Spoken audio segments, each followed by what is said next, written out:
Hidden among the ranches and rolling hills in the northern part of Denton County, Texas, the remains of more than 400 people lie in an overgrown cemetery.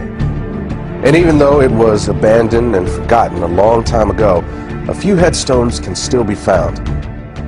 But most of the graves in this place never had a marker to begin with. That's because the people who were buried in them were considered to be property, not much different than a horse or a mule. This is where slaves were buried.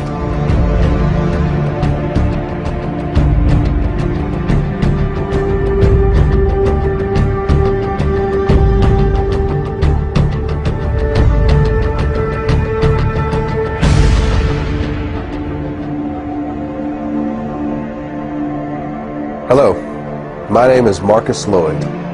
And I'm Michelle Renee. We thank you for joining us. If you are African American, you and I will always be connected to the people whose bodies lie in that cemetery. Our ancestors may have worked alongside of them in the same cotton fields. They could have been bought and sold at the same auction houses or had chains hammered around their necks by the same overseer. Some of them may have even been hunted down by the same slave catcher or whipped by the same master. For almost 250 years, our people were held in bondage. And today, this period of history has come to be known by an ancient Swahili word. It's called the MAAFA. And it began when the first Africans were shackled to the bottom of a slave ship. But the irony is that it did not end when the slaves were freed. In fact, it hasn't ended yet. And as you're about to see, a hidden racial agenda is keeping the MAAFA alive into the 21st century.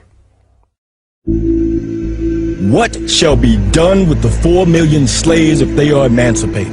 This question has been answered and can be answered in many ways. Primarily, it is a question less for man than for God, less for human intellect than for the laws of nature to solve. Our answer is, do nothing with them. Mind your business and let them mind theirs. Your doing with them is their greatest misfortune. They have been undone by your doings, and all they now ask and really have need of at your hands is just to let them alone. Frederick Douglass, 1862. It is the stupidity of man to think that he can do evil, even some monstrous evil, and it won't have any backlash on himself. But of course, it seldom works that way, and the moment he figures that out, he starts looking for a way to avoid the repercussions of what he's done. This is what happened with slavery. In the early 1800s, as it began to look like the end of slavery might be on the horizon, white America started to be concerned that a day of reckoning was coming.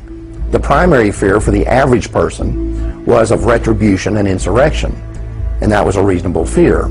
After all, it's illogical to think that you can do to a whole group of people what was done to African Americans and think that they will just take it lying down forever.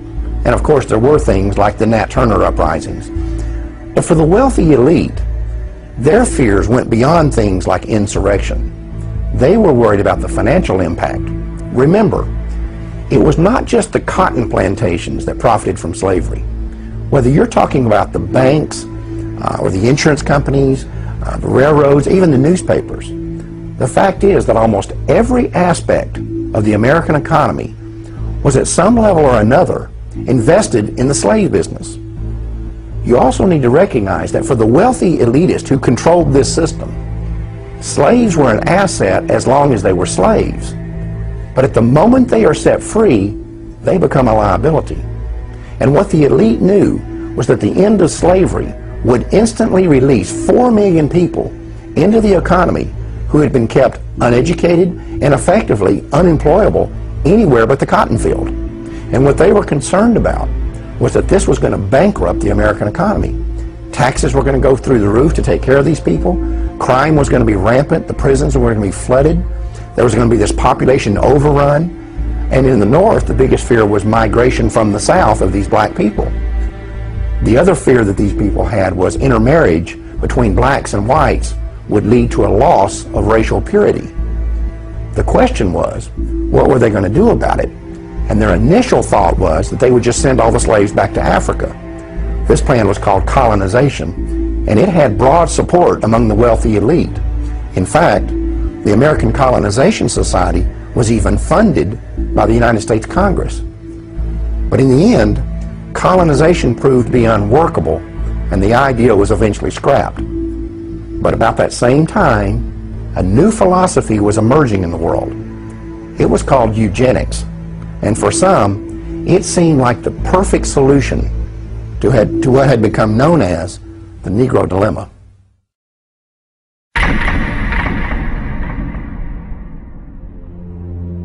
I do not join in the belief that the African is our equal in brain or in heart. And I believe that if we can, in any fair way, possess ourselves of his services, we have an equal right to utilize them to our advantage. Francis Galton, 1857. Francis Galton is known as the father of eugenics. He actually coined the phrase eugenics. So he believed in trying to increase those he felt were superior in stock and decrease those he felt were inferior. Francis Galton came from a very wealthy family, a family that made its wealth from the slave trade. And what a lot of people don't know is that Francis Galton was a cousin to Charles Darwin. Francis Galton took Charles Darwin's philosophies and ideas and thoughts, and he actually put them into practice, and that's what we know today as eugenics.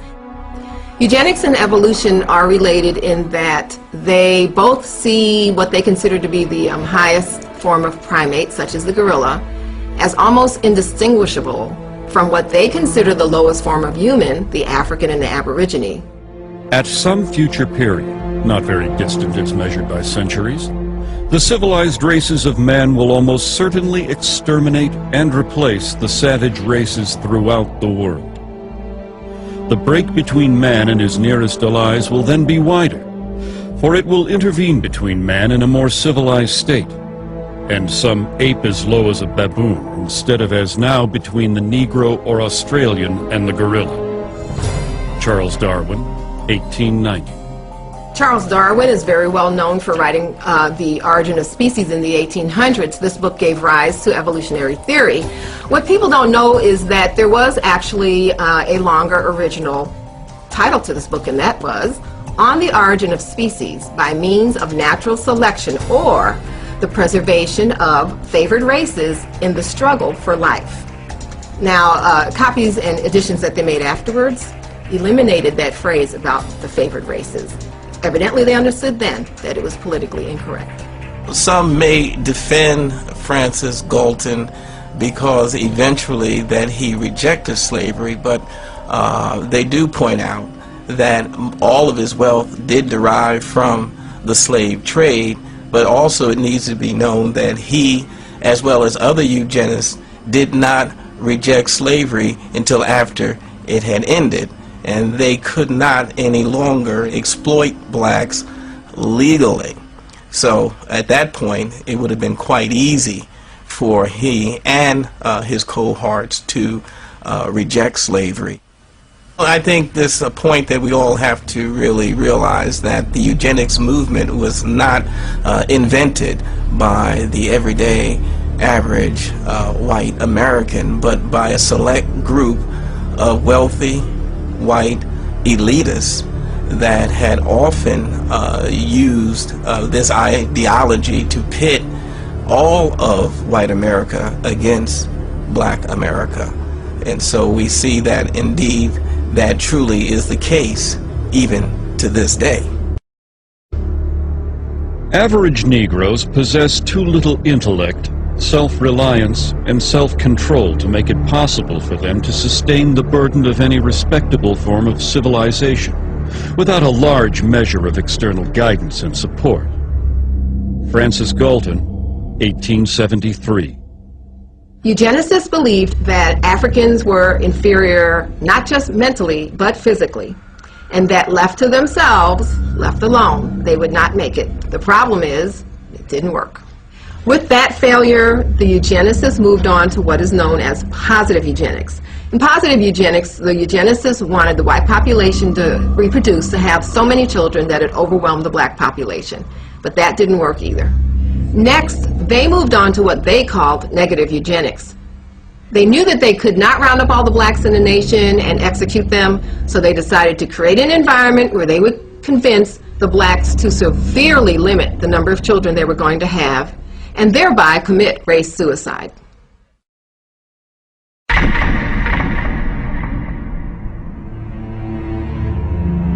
problem of the socially fit must be treated not as one of color, but as a problem of the spread of feeble-mindedness. Dr. Charles Davenport, 1913, director of the Eugenics Record Office, Cold Spring Harbor, New York, and co-founder of the American Eugenics Society.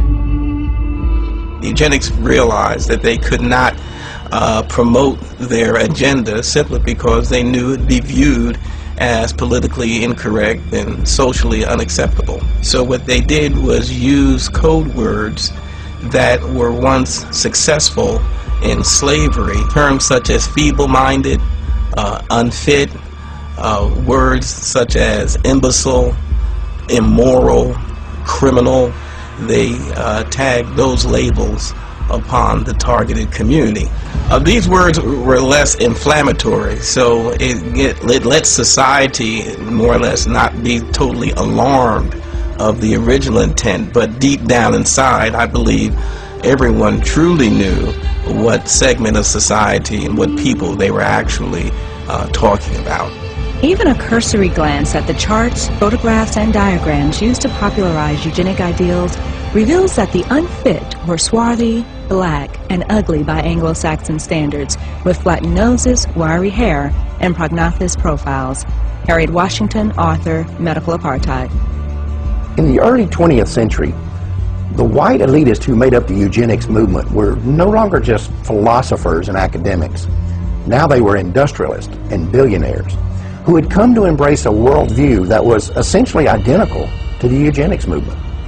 The same individuals and corporations who had once made millions on the backs of slaves were now willing to spend millions to get rid of them.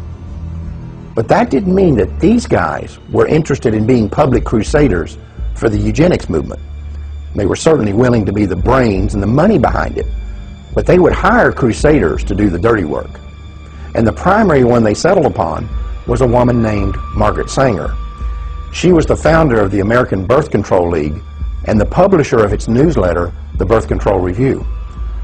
On a practical level, the relationship between Sanger and these elitists was basically a marriage of convenience. In order to advance their common agendas, they needed a front man and she needed money. And the whole thing would be held together by this kind of bizarre obsession with race and class. The result was that the American Birth Control League became the driving force behind the American eugenics movement. Eugenics would no longer just be a philosophy. Sanger and others like her were going to put it into practice. We are paying for and even submitting to the dictates of an ever-increasing, unceasingly spawning class of human beings who never should have been born at all. Margaret Sanger, 1922. The laws of nature require the obliteration of the unfit, and human life is valuable only when it is of use to the community or race. Madison Grant, 1916, co-founder, American Eugenics Society. The black man has never been a competitor, but has always been subservient to the white race. And just so long as he remains subservient, his position is secure. And just so soon as he becomes a competitor, his fate is sealed. Dr. Benjamin Hayes, eugenicist, 1905. The American Birth Control League was wise enough to get their program of population control across by using what had worked in the past. The same code words that had established the institution of slavery and that was also used by the early eugenics movement was once again used by the American Birth Control League. The Margaret Sangers of those days did not come out and say they were trying to eliminate black people. What they did say, they were trying to rid society of the feeble-minded. They were trying to rid the society of the criminal. Well, she was successful simply because of her eugenics friends for the past 50 years had put those labels on minorities and African Americans, and therefore society was more or less desensitized. In effect, the code words hid the agenda of Margaret Sanger and the eugenists. At that time, they did shift over to what they called the quality of life. It was a philosophy unquestionably used to target the poor simply because what the quality of life at its core meaning was that poor people really didn't have a reason to live. Only the white, those with status, had any chance of a meaningful or purposeful life. The solution for the poor now was not to eliminate the circumstances that would cause poverty. Their solution now was to eliminate the poor, eliminate the impoverished, and just wipe them off the face of the earth. The practice of birth control among the majority of colored people would probably be more eugenic than among their white compatriots. The dissemination of the information of birth control should have begun with this class, rather than with the upper social and economic classes of white citizens. Walter Turpening, Birth Control Review, 1932. In virtually every community where Negroes dwell, one finds them in fat times and lean alike, contributing a disproportionate number to the roles of the dependents and delinquents. They make excessive demands on the white man's charity and overtax his patients. Newell Sims, Birth Control Review, 1932. Author Madison Grant was a co-founder of the American Eugenics Society and an officer of the New York Zoological Society. In 1906, he had authorized an exhibit at the Bronx Zoo in which a 22-year-old African named Ota Benga was displayed in a cage in the monkey house. Sharing the cage with Benga was an orangutan. When a local clergyman protested the exhibit, he said that it was clearly intended to be a demonstration of Darwin's theory of evolution. Local proponents of Darwinism apparently agreed and labeled the display educational. 10 years after this event, Ota Benga committed suicide.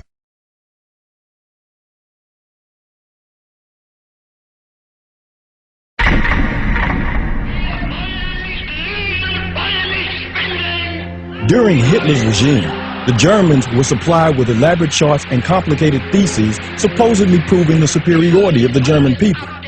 It is interesting to note that at the bottom of these charts were the colored people of the world, most conspicuously, the black people. Floyd McKissick, National Director, Congress of Racial Equality, 1967. An often overlooked fact about the German Holocaust is that the Nazis did not simply target the Jewish population. They went after the black community as well.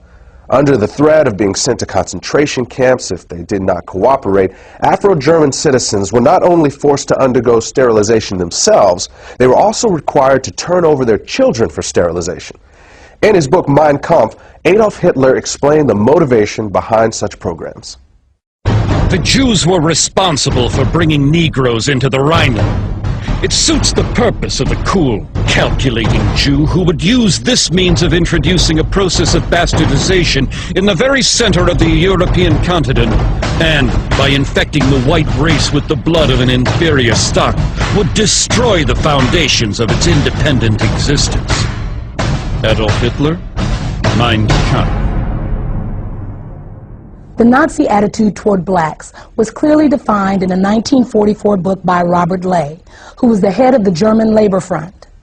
Ley characterized the Jewish race as a disease-riddled parasite that had been created by unnatural inbreeding between white men and the racially inferior Negro. He described the result as a racial swamp that would eventually destroy the natural superiority of the Aryan race.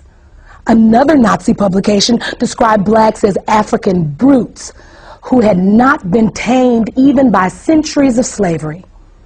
It went on to say that any effort to assimilate people of African descent into civilized society was a waste of time, and that the lynchings of blacks in America did not merit any regret.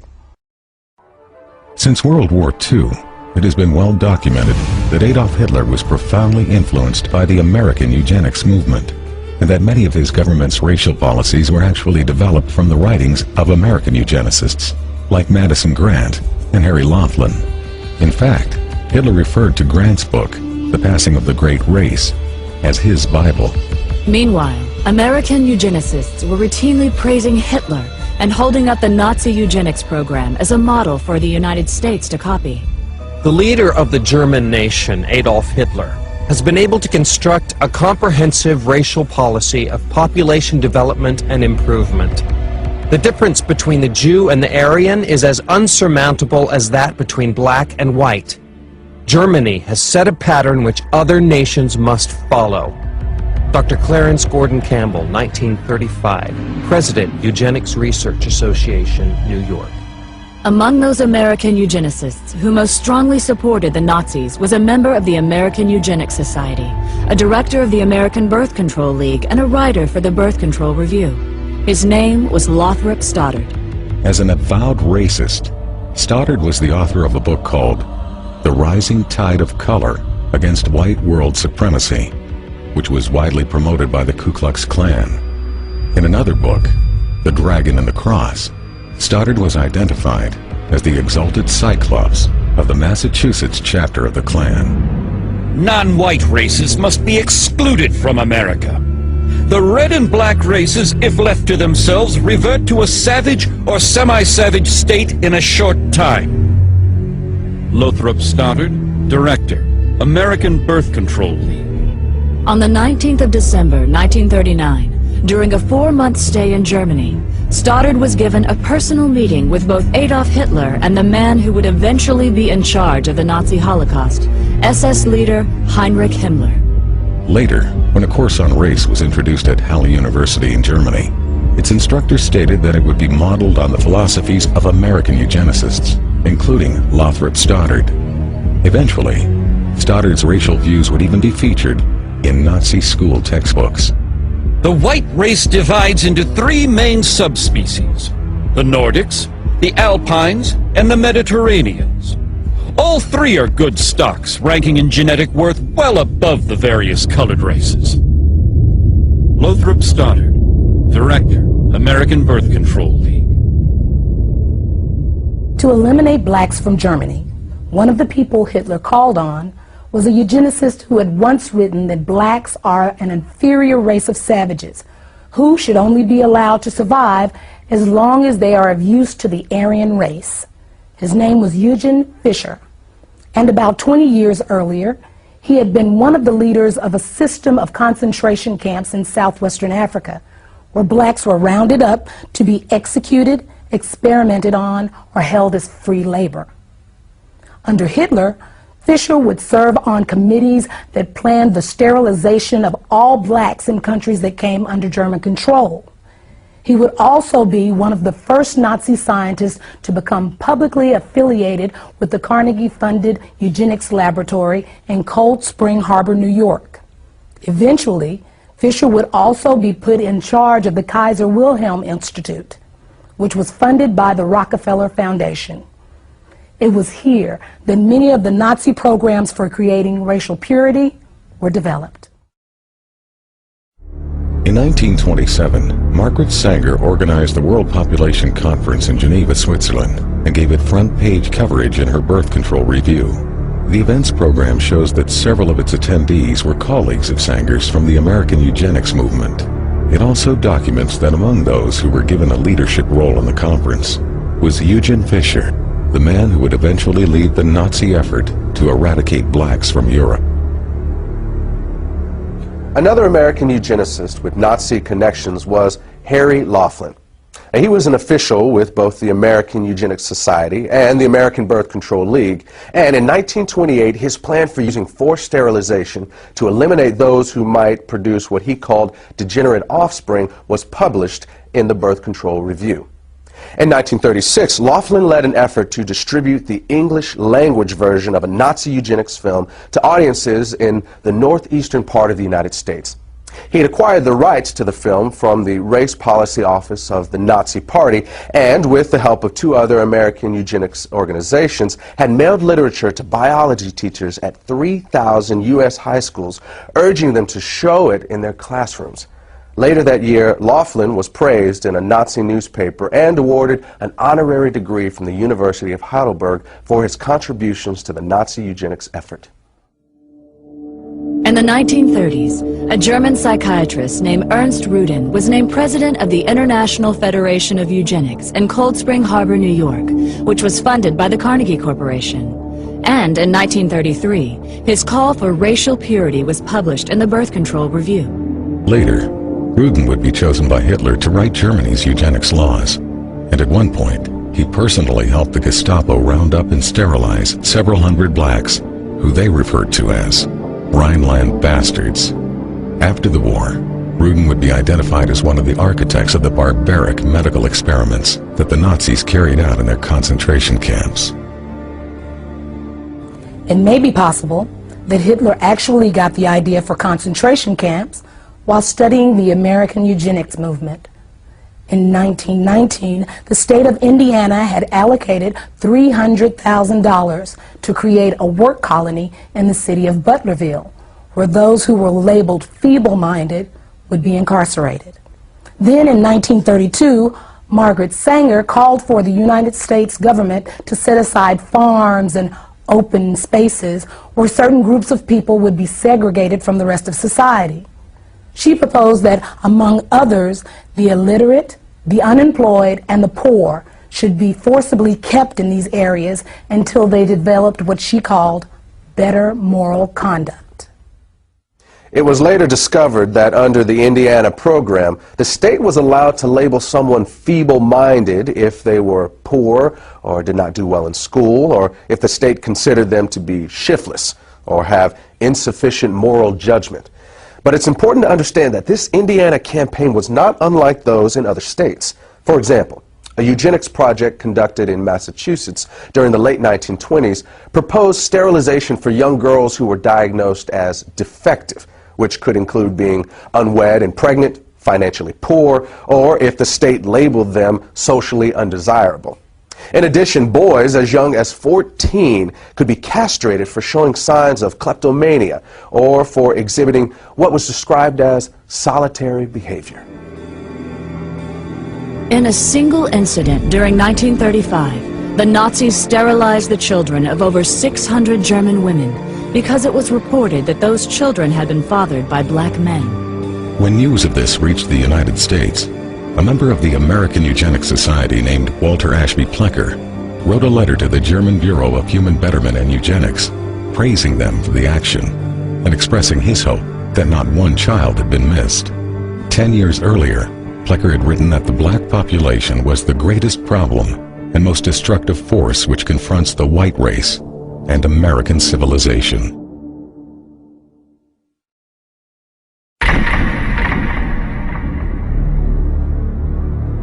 Eugenics goals are most likely attained under a name other than eugenics.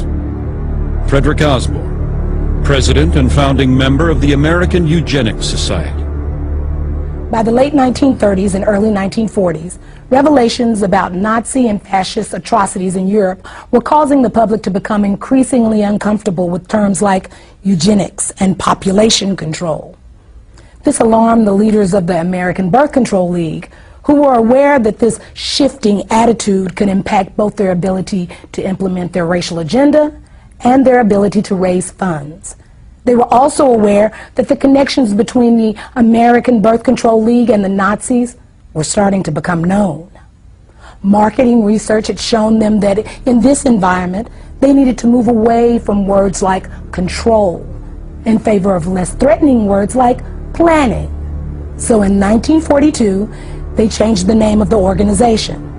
From then on, the American Birth Control League would officially be known as Planned Parenthood. The important thing to understand here is that this name change did not change the organization's agenda. The same people were still in control, they were still obsessed with race, and they were still dedicated to eugenics. Today, defenders of Margaret Sanger will often try to hide her racism by claiming that she was not really a eugenicist and that Planned Parenthood was never part of the eugenics movement. But the truth is that as late as 1956, the American Eugenics Society listed Sanger as a member of the organization. In addition, many of Sanger's colleagues and the people whose writings she published, as well as many of Planned Parenthood's officers, were also known to be members. In fact, the ties between Sanger and the eugenics movement were so well established that in the 1920s, Sanger pursued a plan to merge the American Birth Control League, or Planned Parenthood as it was later called, with the American Eugenics Society. However, despite Sanger's efforts, the merger plan died after being rejected by the leadership of the American Eugenics Society. As an alternative, Sanger then proposed that the two organizations at least combine their publications into one magazine. But again, that idea was also rejected by the American Eugenics Society. Eugenic and civilization value of birth control is becoming apparent to the enlightened and the intelligent. The campaign for birth control is not merely of eugenic value, but is practically identical in ideal with the final aim of eugenics. Margaret Sanger, 1921. In her autobiography, Margaret Sanger wrote about a speech she gave in 1926 at a Ku Klux Klan rally in Silver Lake, New Jersey. The Planned Parenthood founder bragged about the fact that afterward, she was invited by 12 other Klan chapters to speak at their events. At about the same time the American Birth Control League was changing its name to Planned Parenthood, a lot of books and reports began coming out that attempted to put a happy face on eugenics, and many of them were written by people that were associated with Planned Parenthood. The strategy here was obvious.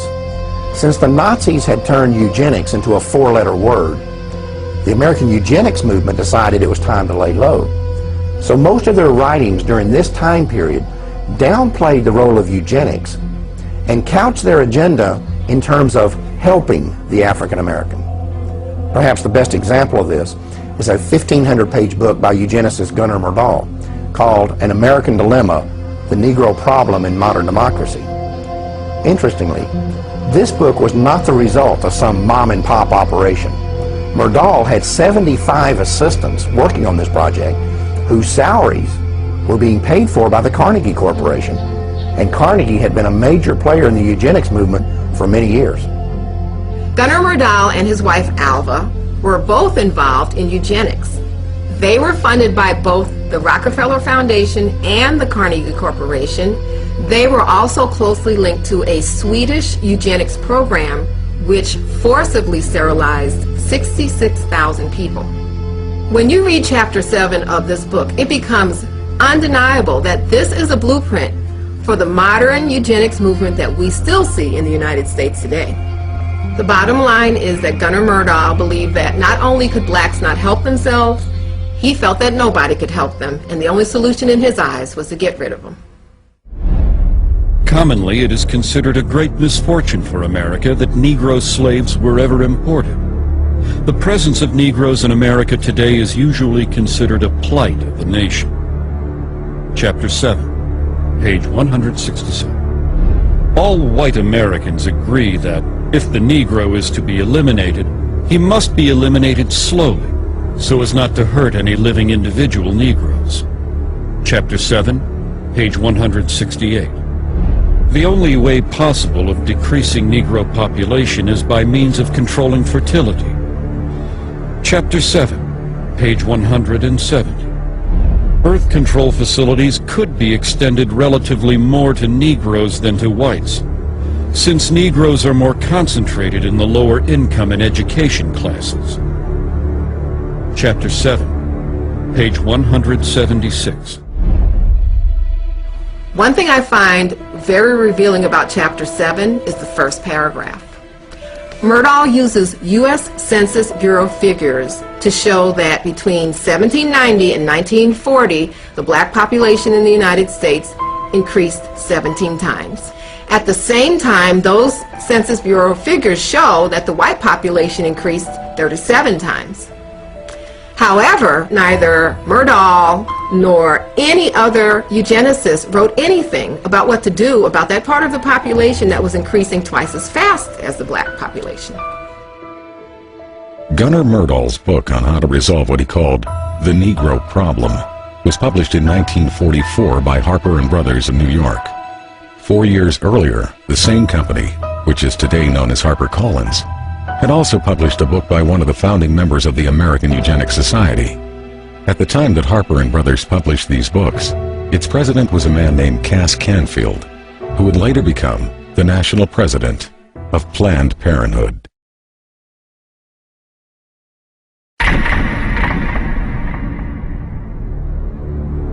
We hope that the restraint of population growth can come about through voluntary means.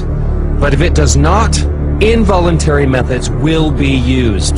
Dr. Donald Minkler, 1972.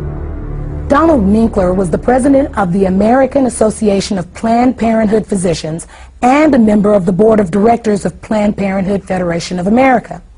Like many of those in the eugenics movement, he understood that their plans would not always be voluntarily adopted, and that the use of governmental coercion or even force might one day be necessary. The idea of forced eugenics was not something that suddenly developed in the 1970s. In a 1929 speech, American eugenicist Samuel Holmes had proposed that mandatory birth control should be used as a tool to eliminate what he called the menace to the white race that had been created by increases in black population. His solution was to have a quota system in which the right to have a child would be controlled by the government and determined by race. At the time, Holmes was on the National Council of the American Birth Control League, which would later become known as Planned Parenthood. Then, in 1936, eugenicist Julian Huxley proposed that the genetically inferior classes could be made to have fewer children if they were denied easy access to welfare. Another part of this proposal was that medical care to these same people should be restricted in order to reduce the survival rates of the children they did have. He also called for the forced sterilization of anyone who was unemployed beyond a certain length of time. Huxley was later honored by Planned Parenthood and was a featured speaker at one of their annual conventions. The reality is that the views of people like Samuel Holmes and Julian Huxley were never uncommon within the American eugenics community. In 1969, a professor at the University of California, Dr. Garrett Hardin, called it insanity to rely on voluntarism to control population. Hardin was a member of the American Eugenics Society and an outspoken advocate of government-enforced birth control, saying that citizens should be willing to give up their right to breed for the betterment of society. In 1980, he was given Planned Parenthood's highest national award. He and his wife would later kill themselves in a joint suicide pact. There were, of course, some within the eugenics movement who were uncomfortable with the idea of using force, and they would often express their reservations about it in public. But when pressed, virtually none of them would rule it out, including Planned Parenthood founder Margaret Sanger. I consider that the world and almost our civilization for the next 25 years is going to depend upon a simple, cheap, safe contraceptive to be used in poverty-stricken slums, jungles, and among the most ignorant people.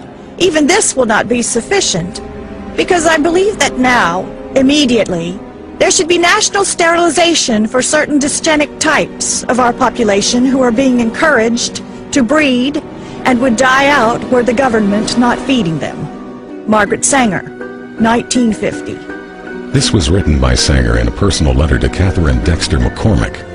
McCormick was an heir to the international harvester fortune and would later use part of her immense wealth to fund the development of the birth control pill.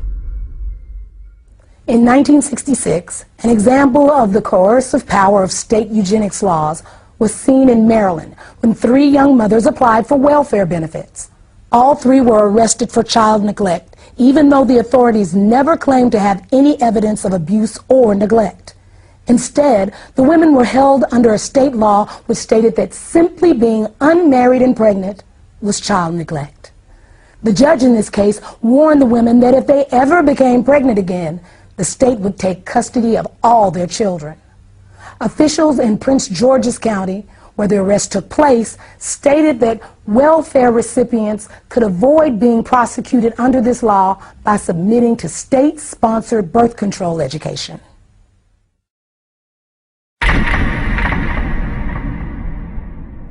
In 1934, Adolf Hitler sent a letter to American eugenicist Leon Whitney, complimenting him for a book he had written on sterilization. Whitney was the former executive secretary of the American Eugenics Society and a colleague of Margaret Sanger's. Sanger also published his writings in the Birth Control Review. In the book that Hitler was praising, Whitney had written that America could eliminate what he called the slum elements of society by sterilizing the lowest 25% of its population. He claimed this was necessary because such people are too stupid to understand or practice even simple methods of contraception. Besides, he said, the country would hardly miss them. One of the people he was talking about was named Elaine Riddick. At the age of 13, I became pregnant.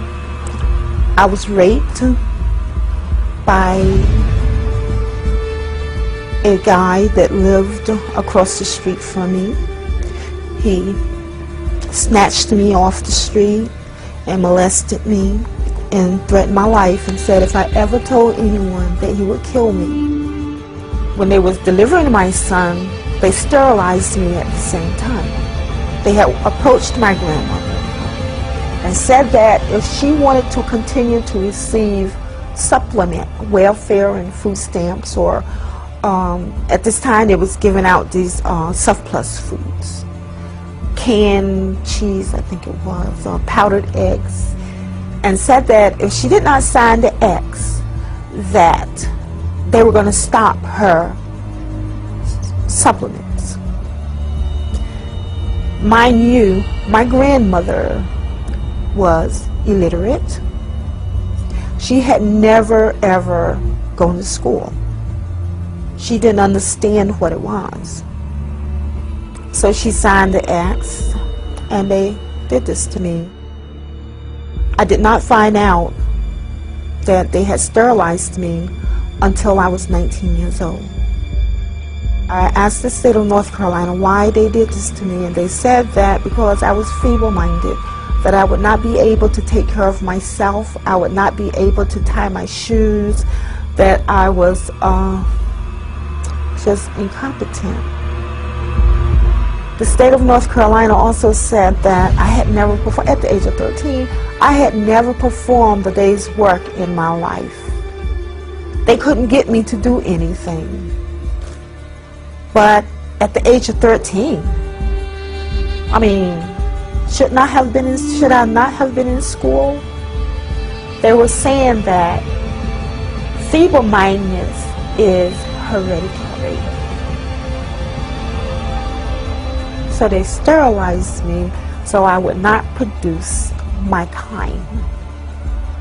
Mind you, I am not illiterate, nor am I feeble-minded.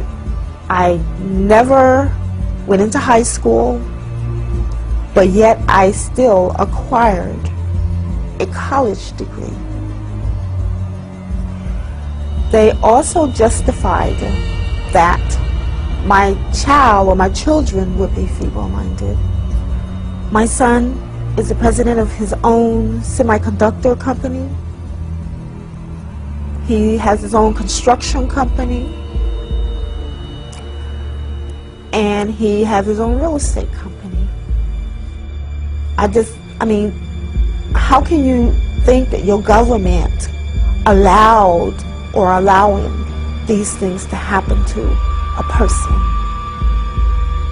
a life? You can't say nothing, you have no rights. To me, they took away all of my rights. They sterilized kids from, my understanding and my knowledge, as young as 8 years of age. I don't know what an 8-year-old can do that could cause them to do this to them. The only reason I can give myself is that because they're black. In 1961, social worker Sue Casebolt had been installed as the executive secretary of the North Carolina Eugenics Board. At a board meeting held 3 weeks later, she stated that she was going to keep a file on every child whose name reached her desk so that they could be picked up as soon as they reached childbearing age. Casebolt was still on the board in 1968 when it approved the sterilization of 14-year-old Elaine Riddick. It is better for all the world if instead of waiting to execute degenerate offspring for crime or to let them starve for their imbecility, Society can prevent those who are manifestly unfit from continuing their kind. 3 generations of imbeciles are enough. Oliver Wendell Holmes, U.S. Supreme Court Justice, 1927. Holmes made this statement in his ruling on the constitutionality of Virginia's forced sterilization law. It mirrored the views of President Theodore Roosevelt, who had originally appointed Holmes to the Supreme Court. In a 1913 letter to American Eugenics Society founder Charles Davenport, Roosevelt had stated that the country had no business allowing citizens of the wrong type to reproduce. In 1907, Indiana had become the first of more than 30 states to pass sterilization laws, and some of those laws stayed on the books well into the 1970s. In fact, the state of Oregon did its last sterilization in 1981 and did not abolish its eugenics board until October of 1983. Some states practice sterilization without ever creating an official eugenics board. In those instances, few if any records were kept, and in the states that did keep records, many have never been made available to the public. But in just those states that have released their records, it is known that at least 60,000 Americans were sterilized, and they were disproportionately black. In addition, during a 1973 lawsuit, a federal judge estimated that as many as 150,000 additional low-income women may have been sterilized under federal programs alone. These sterilizations were often performed without the patient's knowledge or consent, and sometimes against their will. It was also common for social workers to tell welfare recipients that they would lose their benefits if they did not agree to be sterilized. In some cases, poor families were even threatened with the loss of welfare unless they brought their children in for sterilization. The result was that some of the people sterilized were as young as 10 years old. In the first 6 months of 1972, one hospital in Aiken County, South Carolina, sterilized over 1/3 of the Medicaid patients who were there to give birth, and all but one of these women were black. One patient said she was told by all 3 of the county's obstetricians that they would not deliver her baby unless she agreed to be sterilized. Her claim was later confirmed by each of the doctors. Another patient said she was told by one of these same physicians that he was tired of having to help support the babies of welfare recipients and that she could either agree to be sterilized or find another doctor. The law of nature says that only the fit shall survive. When a nation disregards this law by protecting the unfit and encouraging their multiplication, this nation invites inevitable destruction. As far as New Jersey is concerned, sterilization is an economic necessity. And as far as the United States is concerned, sterilization is a matter of national preservation. Fred Shepard, Assemblyman. Fred Shepard was a member of the New Jersey State Legislature. He made this statement upon his introduction of a sterilization bill in March of 1942. In some parts of the country, Planned Parenthood was closely associated with these state eugenics boards and was often a referral agency for them. But the system did not always run smoothly. In 1969, when the number of sterilizations approved by the Iowa State Eugenics Board began to drop, the board was attacked in the press by the executive director of Planned Parenthood, Robert Weber. He said that he was alarmed by the decline in numbers and that the Eugenics Board should expand its approval criteria. Board Chairman Dr. S.M. Corson responded that the board's guidelines were already fairly broad. He pointed out that approvals were routinely given for young girls for no reason other than the board's speculation that they might likely one day engage in immoral behavior without the capacity for being wives and mothers.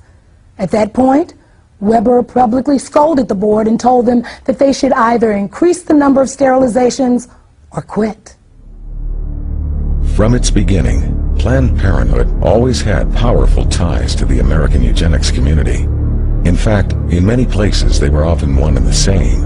For example, when the first birth control clinic was opened in Arkansas, it was operated by the Arkansas Eugenics Association and overseen by a woman named Hilda Cornish. Later, the Arkansas Eugenics Association would become the Arkansas State Affiliate of Planned Parenthood, and Cornish would be named its executive director. During the 4 months that American Birth Control League director Lothrop Stoddard was in Nazi Germany, he not only met with Hitler and SS chief Heinrich Himmler, he also attended one of the Nazi eugenics courts. The first case I saw looked like an excellent candidate for sterilization. A man in his mid-30s, he was rather ape-like in appearance. Receding forehead, flat nose with flaring nostrils, thick lips, and heavy prognathous jaw. Not vicious looking, but gross and rather dull. Lothrop Stoddard, Director, American Birth Control League, later known as Planned Parenthood. Given the admiration that Adolf Hitler expressed for the American eugenics movement, it is not unlikely that he modeled the eugenics courts in Nazi Germany after the state eugenics boards in the U.S. In both countries, feeble-mindedness was routinely used as a catch-all justification for sterilization, and the diagnosis of feeble-mindedness was almost always left up to the judgment of the person advocating the sterilization.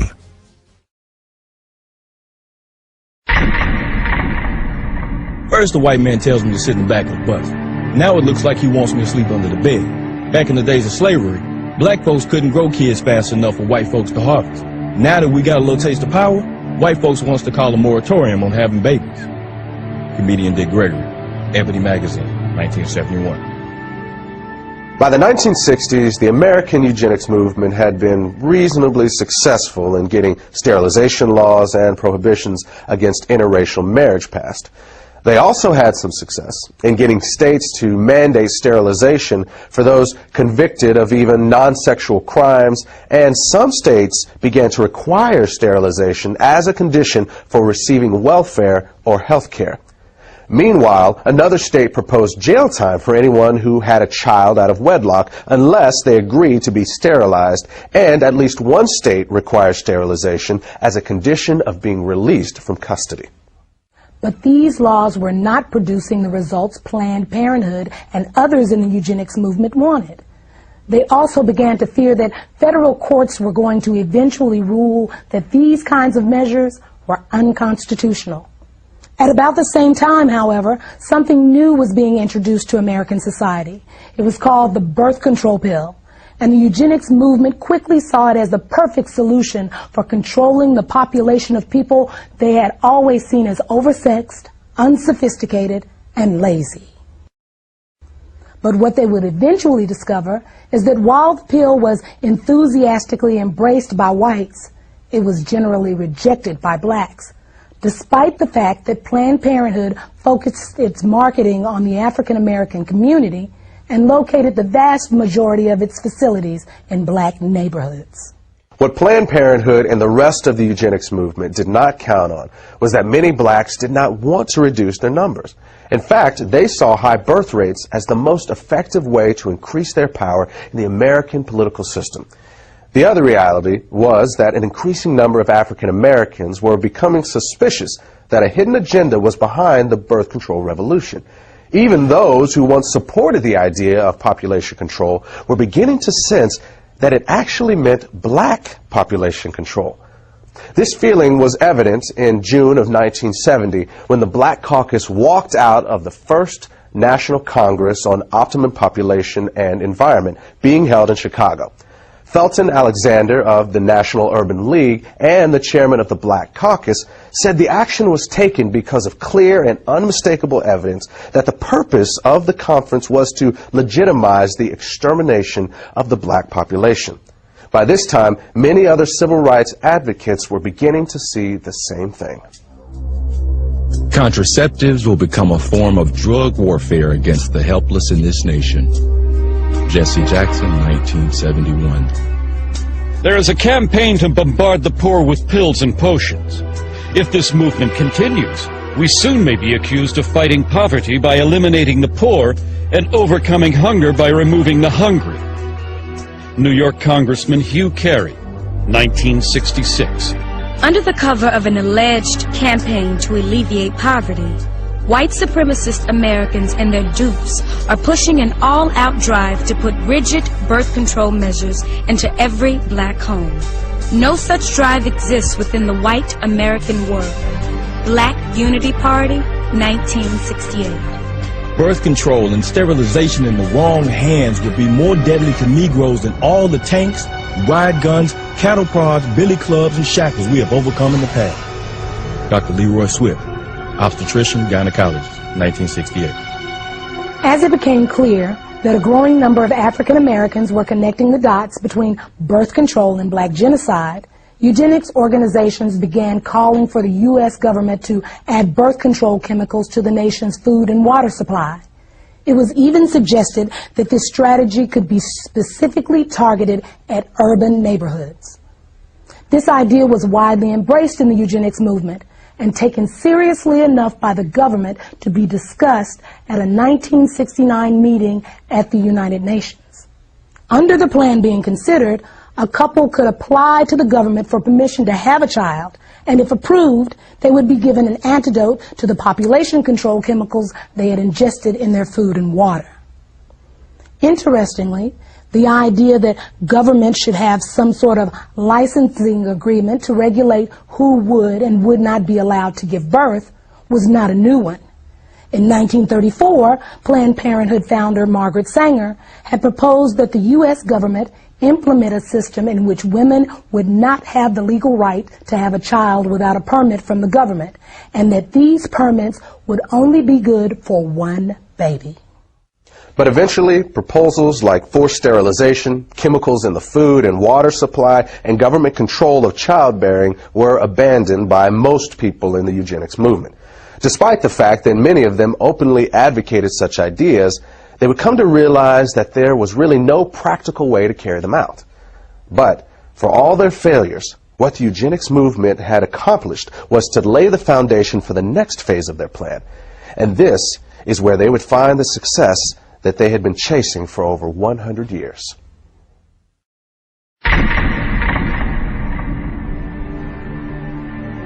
What would you say is now the #1 cause of death in the African American community?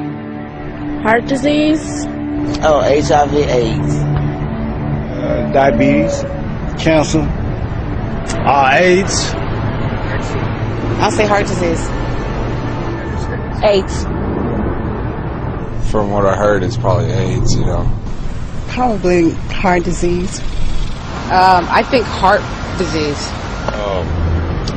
HIV.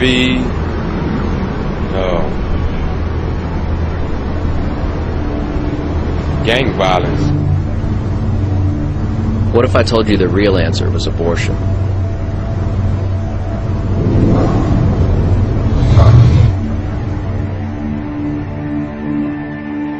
Since 1973, legal abortion has killed more African Americans than AIDS, cancer, diabetes, heart disease, and violent crime combined. Every week, more blacks die in American abortion clinics than were killed in the entire Vietnam War. And the largest chain of abortion clinics in the United States is operated by Planned Parenthood.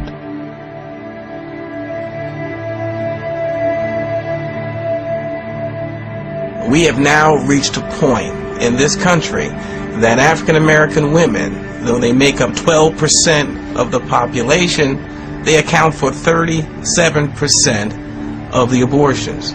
An African American baby is almost 5 times more likely to be aborted than a white child. The abortion industry at this point kills as many African American people every 4 days as the Klan killed in 150 years. And you can truly say the most dangerous place for an African American to be is in the womb of their African American mother. All across America, you can stand outside of the abortion clinics and see a steady stream of black women coming in and out. But somewhere along the way, we got the idea that this is a white issue or a conservative issue or a Republican issue, and therefore it's not an issue that we have to be concerned about.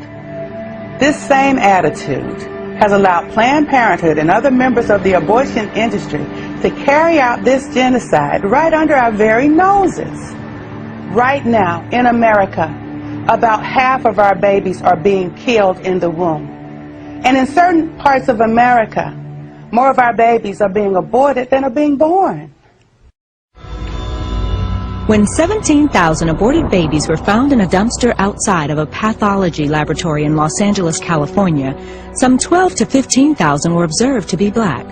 Irma Clardy Craven, Chairman, Minneapolis Commission on Human Rights and Secretary of the Urban League. To understand what the agenda was behind the legalization of abortion, all you need to do is look at the statistics from the U.S. government. Studies from the CDC show that prior to the legalization of abortion, approximately 80% of all illegal abortions were done on white women. One study in New York even found that white women had 5 times as many abortions as black women. But at the moment abortion became legal, that began to reverse. And that's why the legalization of abortion was so crucial for the eugenics movement. Legalization created the ability to market abortion in the black community. And from a eugenics standpoint, that changed everything. These people cannot have it both ways. First, they say that birth control will reduce the number of abortions. Then they flood our neighborhoods with birth control clinics. And what's the result? Our abortion rate skyrockets. So either they lied about the fact that birth control would reduce abortions in our neighborhoods, or this is the results and the purpose they wanted from the beginning. At this point, I truly have the tendency to believe the latter.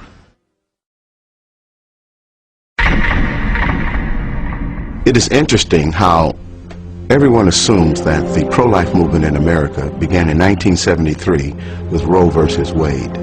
But we who were around during the civil rights movement and struggle of the 1960s, we know that the first anti-abortion groups were organizations like the Black Panthers, the Nation of Islam, and other community organizations.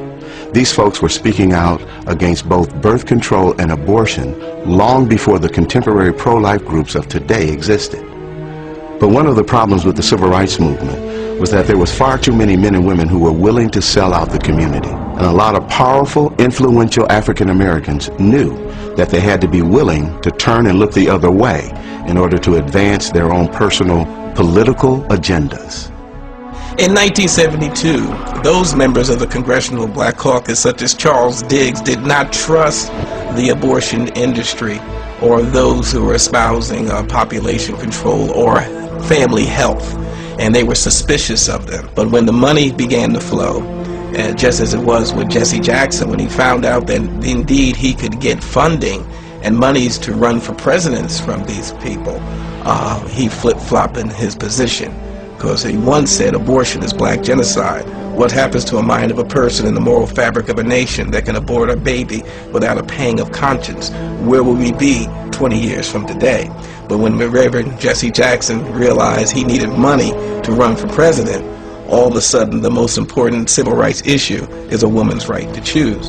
In 1975, Jesse Jackson called for the ban of abortion through a constitutional amendment. And in an interview in Jet magazine, he referred to abortion as genocide. But Jesse Jackson, on the other hand, wanted to become president.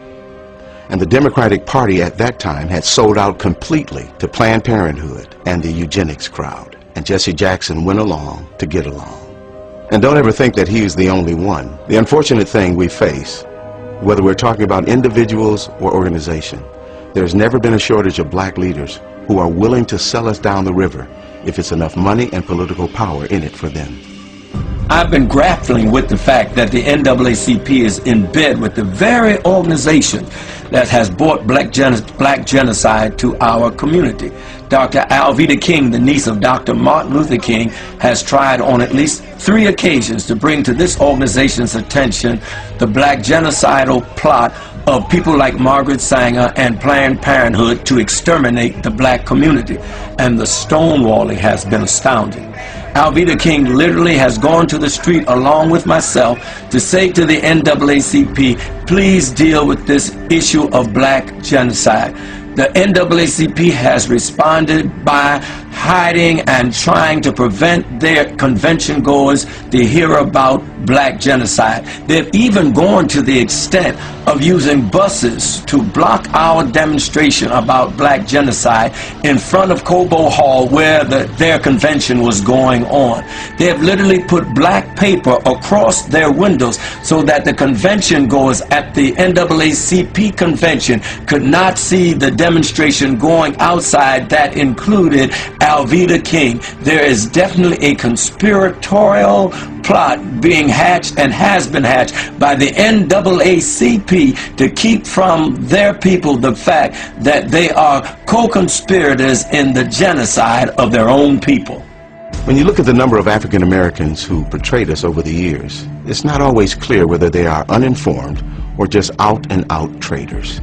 When we see pro-choice politicians defending abortion on television, do they really understand the implications of abortion and that it is certainly used for black genocide? Reverend Benjamin Hooks, one of the former presidents of the NAACP, once personally told me that the NAACP would not bring this subject to the floor because they believed it would tear up the NAACP. Even the media has conspired with the NAACP to keep this issue from the attention of the black community and the public at large. I have seen the news media literally hide their trucks so that they would not be in a position to have to cover the demonstrations in front of Cobo Hall, only to bring them out after the demonstrators had left. This is an outrage that the black community is having the life of its babies destroyed, and the NAACP and the media are knowingly conspiring to keep this information from the public. This is an outrage,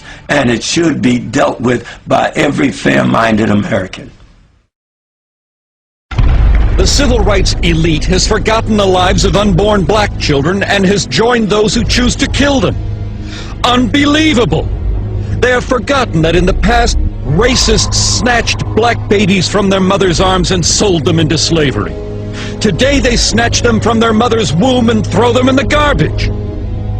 Ishmael Hernandez, Executive Director, African and Caribbean American Center, 2003.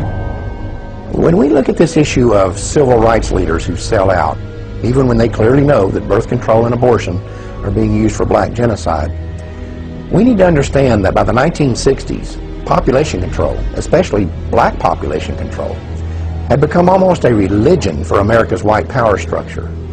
And from the start, they made it clear that if you crossed them, or if you challenged their agenda, they would chop you off at the knees. And that remains true to this day. Whether you're talking about the liberal social engineers who control the Democratic Party, or the wealthy elitists who control the Republican Party, or the media, or the academic community, these people have created a kind of family planning cartel that does not tolerate dissent. And they have always been especially ruthless about this when it comes to African Americans. The perfect example of this was seen in the case of Samuel Yet. Mr. Yet was an award-winning journalist who had earned a master's degree from Indiana University, was a U.S. Air Force veteran of the Korean War, and served as special assistant for civil rights to the director of the U.S. Office of Economic Opportunity. He was also a professor of journalism at Howard University and a columnist for several magazines and newspapers. In 1968, Yet had become the first African-American reporter hired by Newsweek magazine, and he quickly became their Washington, D.C. bureau correspondent. But then 3 years later, he wrote a book that exposed high-level plans within the United States to use birth control and abortion as instruments of black genocide. Then immediately after his book was released to the public, Yet was called into his supervisor's office and fired. At that meeting, he was informed that his dismissal had been orchestrated by the Nixon White House. The next year, Yet told the New York Times that pressure had been put on Newsweek to get him out of Washington.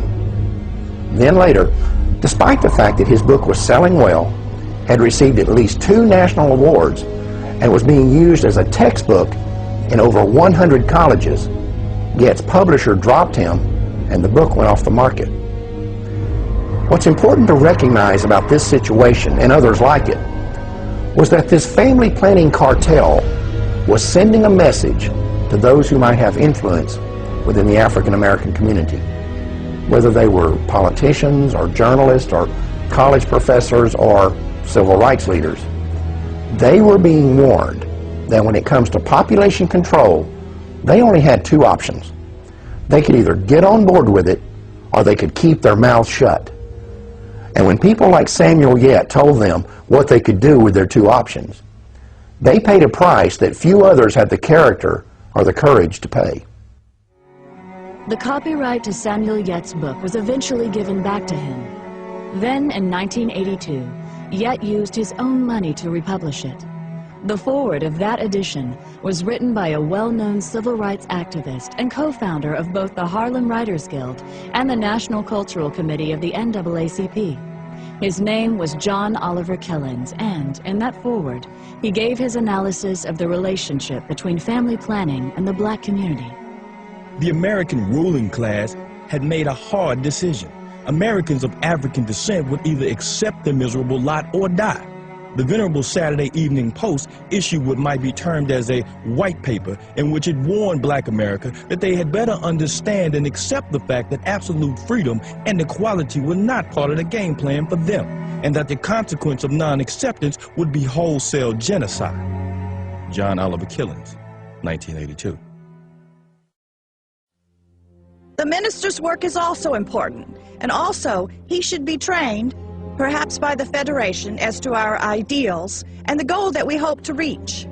We do not want word to go out that we want to exterminate the Negro population, and the minister is the man who can straighten out that idea if it ever occurs to any of their more rebellious members.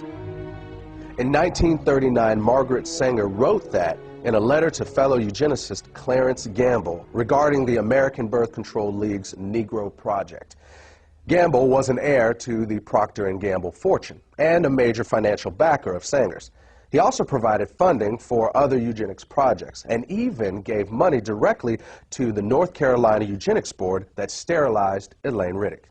In fact, in 1947, he called for the expansion of that state's sterilization program, saying that for every feeble-minded person sterilized, 40 more were polluting and degrading the bloodlines of future generations with their defective genes.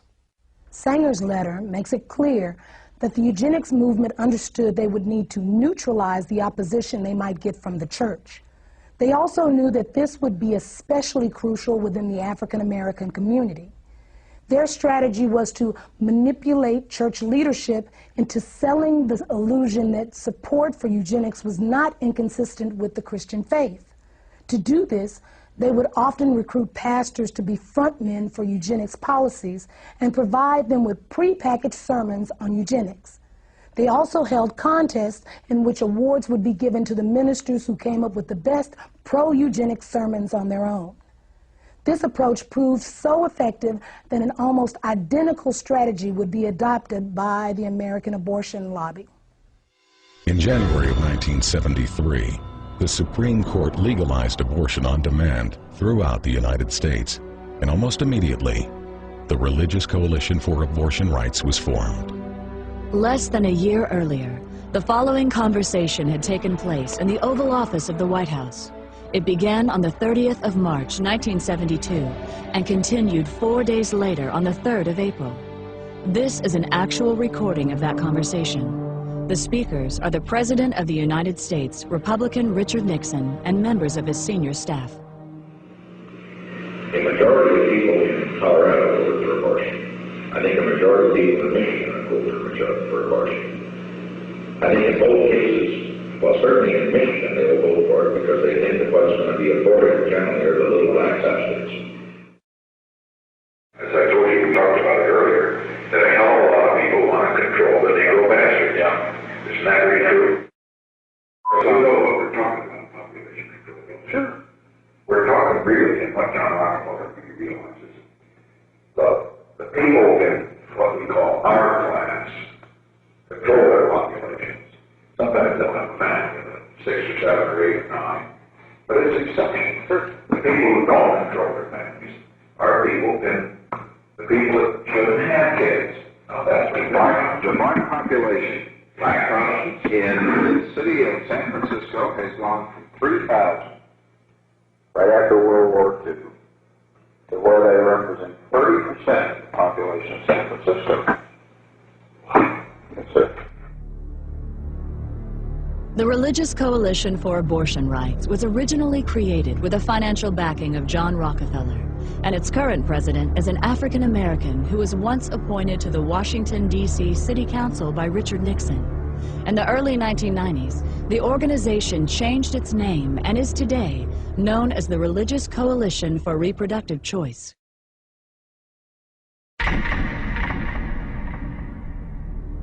In 1969, a meeting of the United Nations Educational, Scientific, and Cultural Organization, also known as UNESCO, proposed that an American Population Commission be created with a, quote, large budget for propaganda, unquote. 4 months later, Republican President Richard Nixon signed legislation establishing the Commission on Population Growth and the American Future. The bill authorizing this new initiative had been passed with overwhelming support from congressional Democrats and was chaired by John Rockefeller. The executive director of the project was to be Dr. Charles F. Westhoff, who was also a member of both the American Eugenics Society and Planned Parenthood's National Advisory Council. Another member of this new commission was Dr. Joseph Beasley. In the 1960s, Beasley oversaw an aggressive eugenics program that concentrated on black neighborhoods in New Orleans with the stated intention of lowering welfare costs. This project would eventually be described by Planned Parenthood President Alan Guttmacher as the #1 success story in the history of American birth control movement. It also led to Beasley being elected chairman of the board of Planned Parenthood in 1970. Then in 1975, Beasley was sent to federal prison for conspiring to defraud the U.S. government of $778,000 that had been allocated for the project. In court, a local black civil rights activist named Sherman Copeland testified that he took payoffs from Beasley for helping him to convince residents of the targeted neighborhoods that birth control was not black genocide. In 1969, William H. Draper was appointed to represent the United States on the United Nations Population Commission. Draper had once proposed that government-sponsored population control efforts among the poor be accelerated in order to deal with racial unrest and to cure what he called the ghetto problem. Draper was on the governing body of Planned Parenthood and had personally raised more than $4 million for the organization. That same year, a New York Times article about Planned Parenthood said the organization's board of directors was dominated by people who were both white and wealthy. The article went on to quote one of those board members as saying, "What it all comes down to is that we want the poor to stop breeding while we retain our freedom to have large families. It's strictly a class point of view." There's ample evidence that government programs designed for poor black folks emphasize birth control and abortion availability, both measures obviously designed to limit black population. Comedian Dick Gregory, Ebony Magazine, 1971.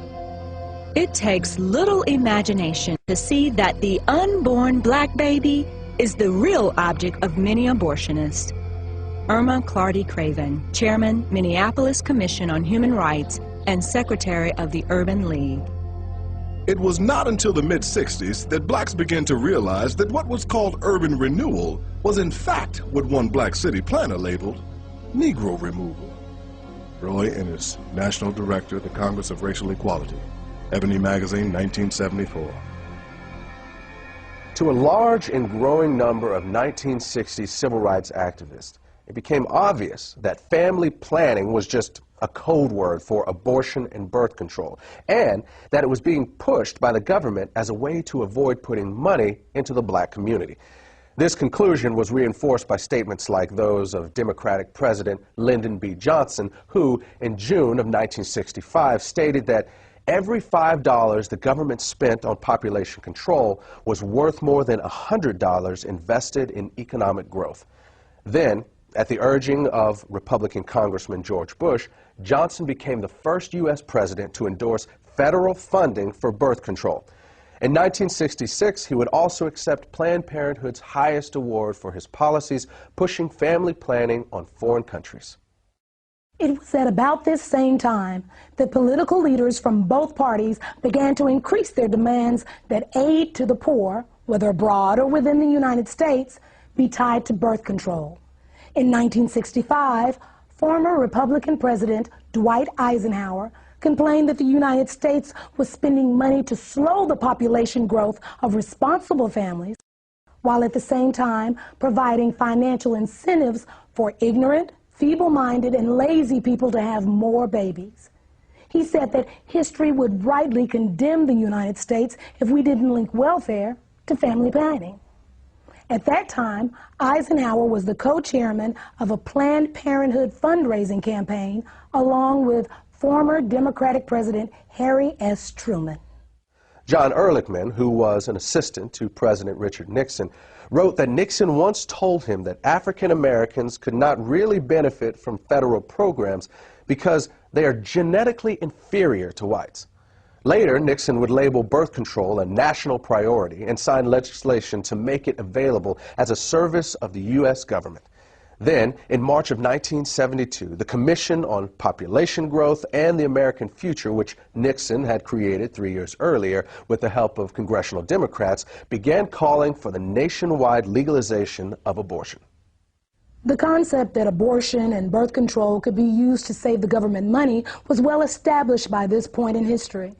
In 1969, Joseph Kershaw, who was a researcher with the U.S. government's Office of Economic Opportunity, stated that the agency had closely studied the poverty issue and found that the single most cost-effective way for the government to address it was through family planning.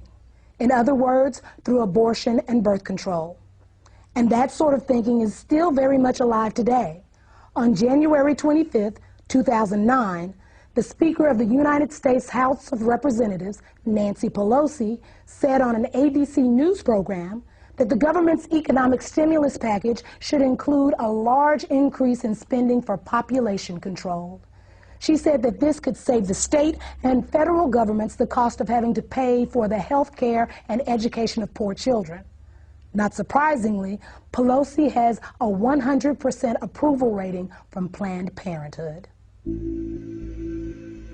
At one time, it was common to hear politicians and elected officials openly talking about the need for population control in the black community, or saying things like $1 spent on family planning is worth $5 spent on economic development.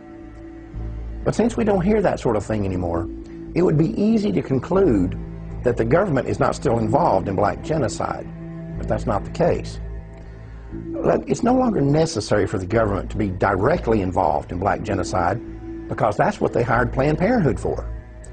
I mean, it can't just be a coincidence that at the same time when government population control programs were backing away from specifically targeting black neighborhoods, at that same time, the state and federal funding for Planned Parenthood was being increased by leaps and bounds. To understand the magnitude of the dollars involved here, remember this. By 1970, Planned Parenthood was already the 19th largest health-related fundraising organization in the country. But by year 2000, it had moved into third place behind only the American Heart Association and the American Cancer Society. And a major factor in that phenomenal growth was government funding. Basically, what's happened over the last 40 years or so is that Planned Parenthood has taken billions in government money while locating the vast majority of its facilities in minority neighborhoods. And that has not only been a tremendous boost for the eugenics movement, but it has also allowed government-funded family planning programs to target the black population while insulating the government from any direct connection to black genocide. One of the places where government money has been used to advance the eugenics agenda has been in the public school system. Although government-funded population control programs can be found in white schools, the evidence is that they are significantly more likely to be targeted at black schools. One example of this was seen in 1986, when it was discovered that Illinois public schools were not only distributing birth control to children, but that every one of the 50 facilities involved were in minority neighborhoods. When this information was made public, a local African-American pastor organized a campaign to stop the program. Reverend Hiram Crawford labeled the project genocide, saying that the obvious goal was to go after the Hispanic and black population. That same pattern was also found in Maryland in the 1990s. Even though the state's teen pregnancy rate was higher among white students than black students, when the contraceptive device Norplant was introduced, it was selectively marketed to children as young as 13 in predominantly black schools in Baltimore. The result was that of the first 350 girls implanted at a local middle school, 345 were African American. Then, when Norplant was approved for general distribution, of the first 100 schools selected, all 100 were in minority neighborhoods. The Norplant contraception device was developed by the Population Council in New York, which had been established in 1952 under the leadership of its president, John Rockefeller. Its next two presidents, Frederick Osborne and Frank Notestein, were both former members of the American Eugenics Society, and Notestein would later serve on the National Advisory Council of Planned Parenthood.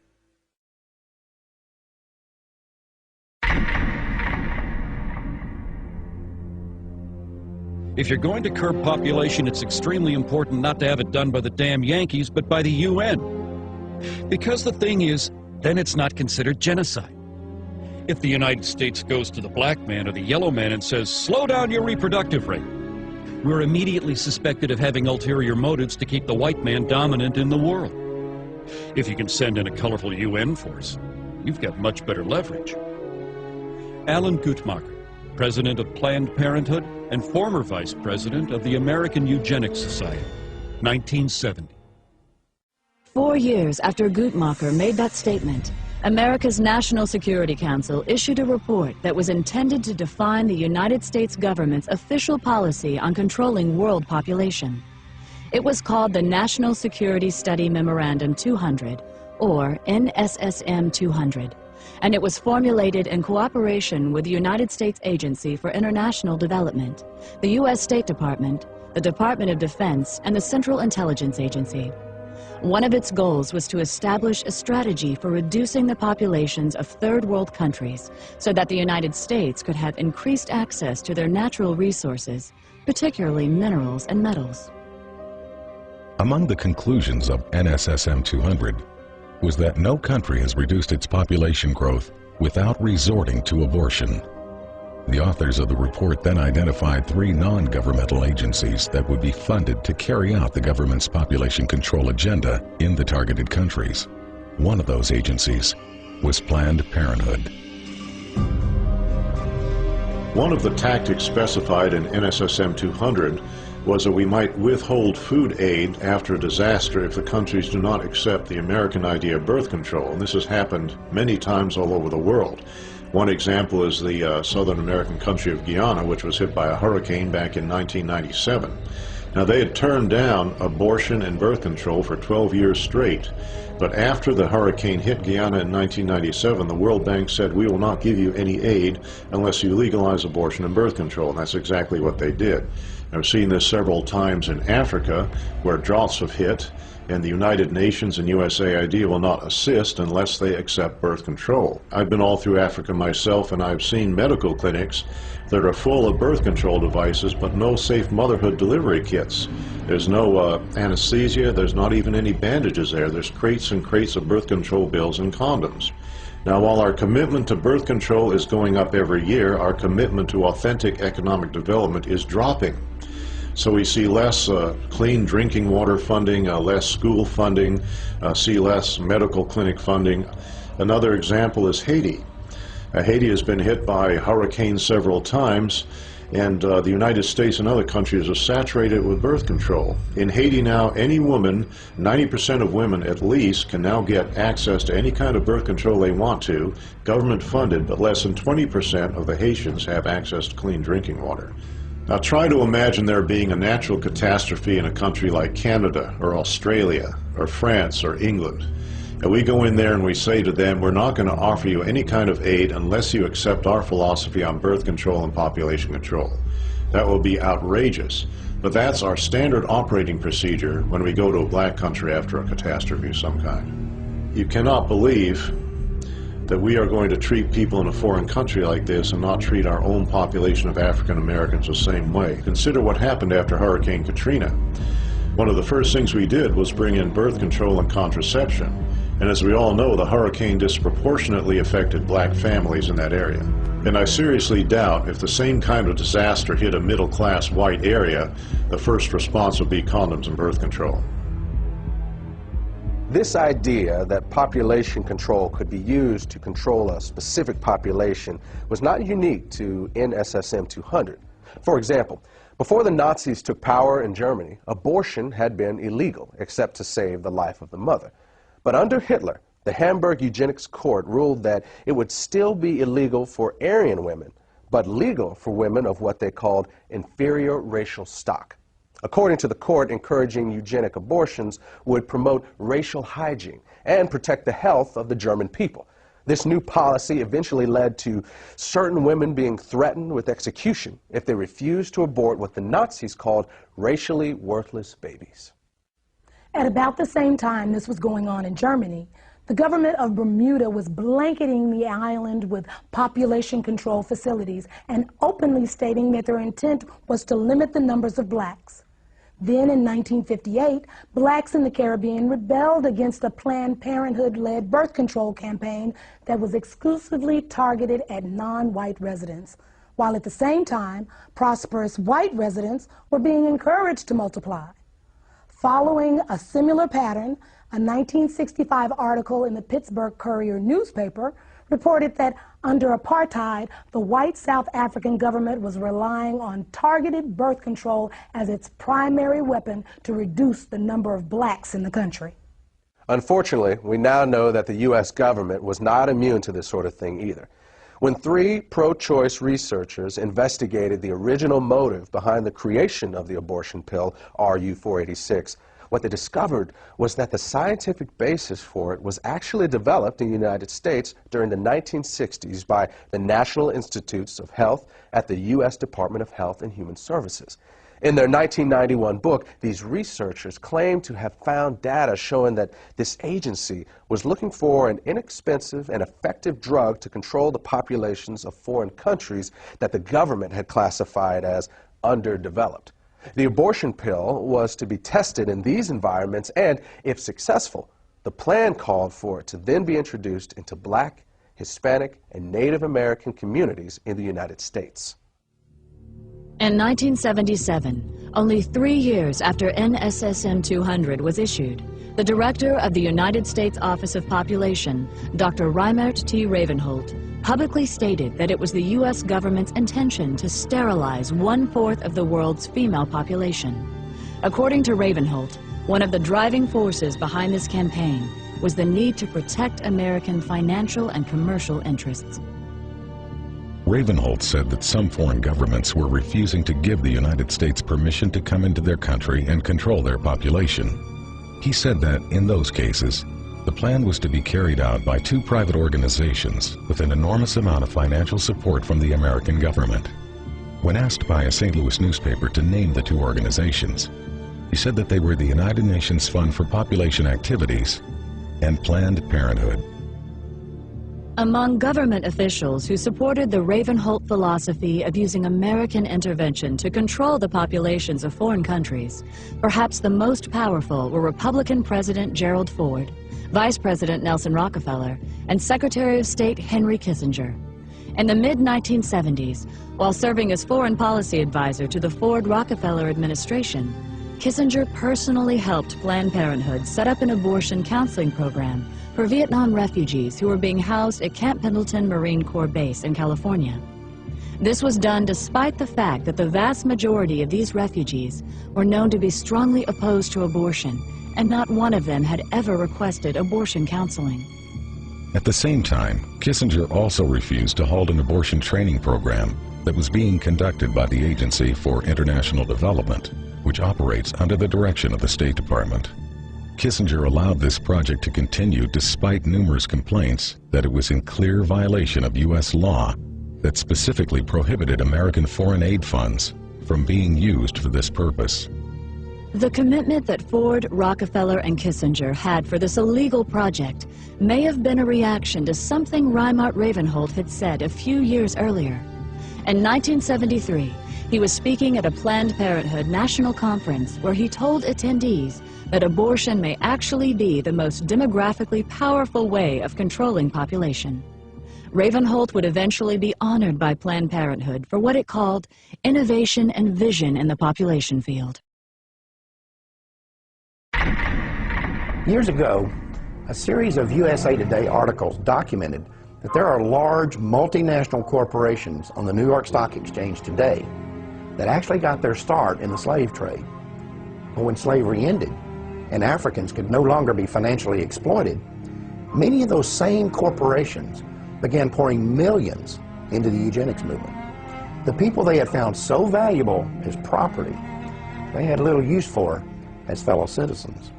And again, some of those corporations and foundations and institutions are still around today, and every year they still pour millions into eugenics organizations like Planned Parenthood. In fact, if you look at Planned Parenthood's donor list, it reads like a who's who of corporate America.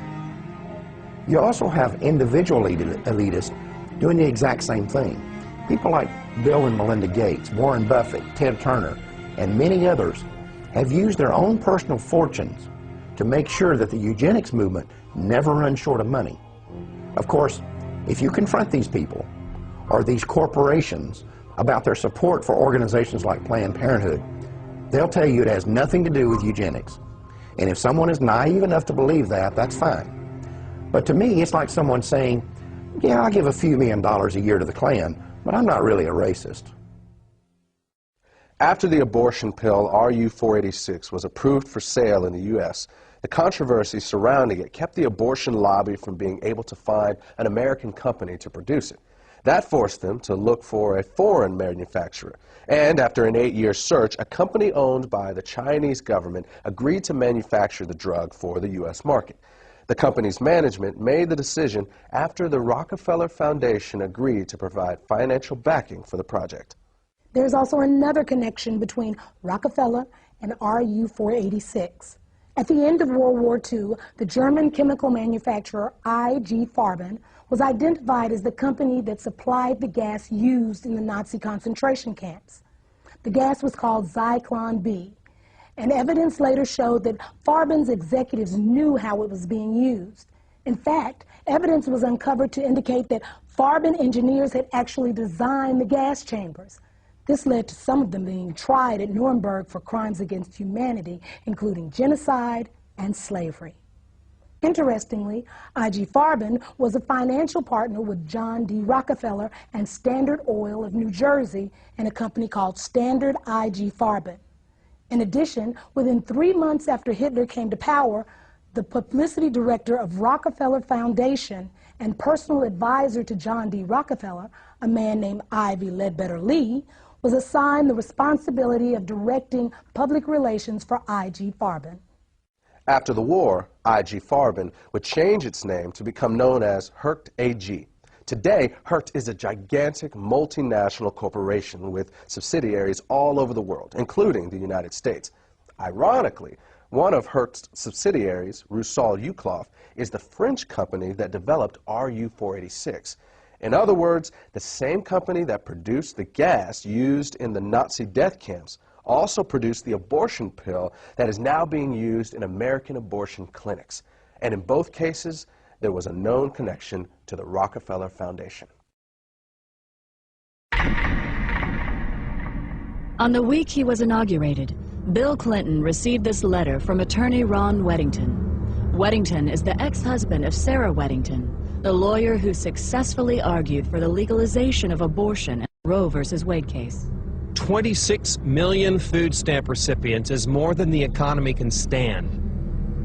You can start immediately to eliminate the barely educated, unhealthy, and poor segment of our country. No, I'm not advocating some sort of mass extinction of these unfortunate people. Crime, drugs, and disease are already doing that. I am not proposing that you send federal agents armed with Depo-Provera dart guns to the ghetto. You should use persuasion rather than coercion. Our survival depends upon our developing a population where everyone contributes. We don't need more cannon fodder. We don't need more parishioners. We don't need more cheap labor.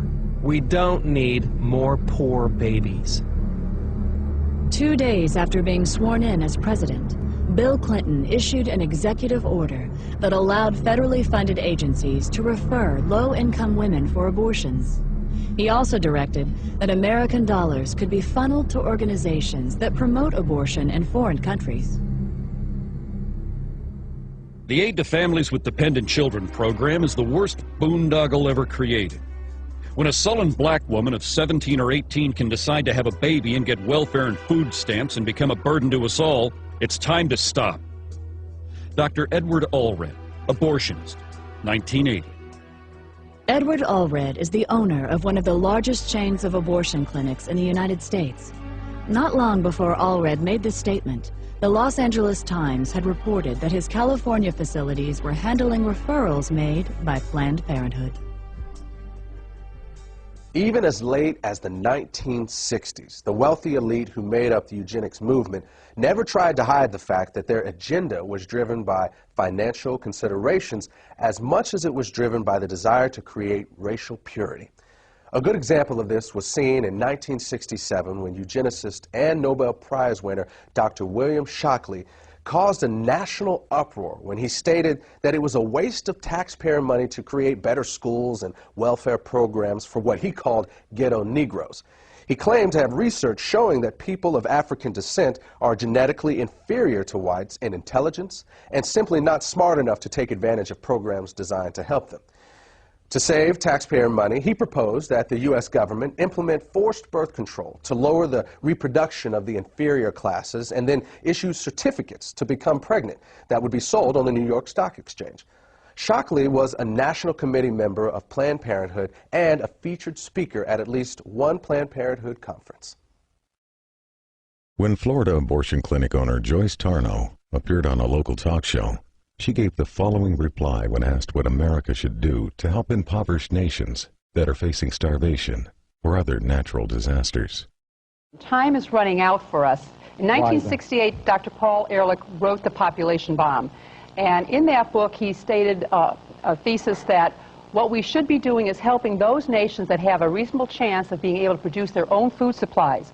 Those that cannot do that for whatever reason, those people have to just sink or swim on their own. And what we do is try to help those societies become self-sustaining that have a chance to learn how to fish in order to feed themselves. Wait a minute. Are you I just want to make sure this is clear. Are you advocating, or was he advocating, basically writing off people that have no hope of ever because of the climate or whatever problems of feeding themselves? Sort of like survival of the fittest? Or right.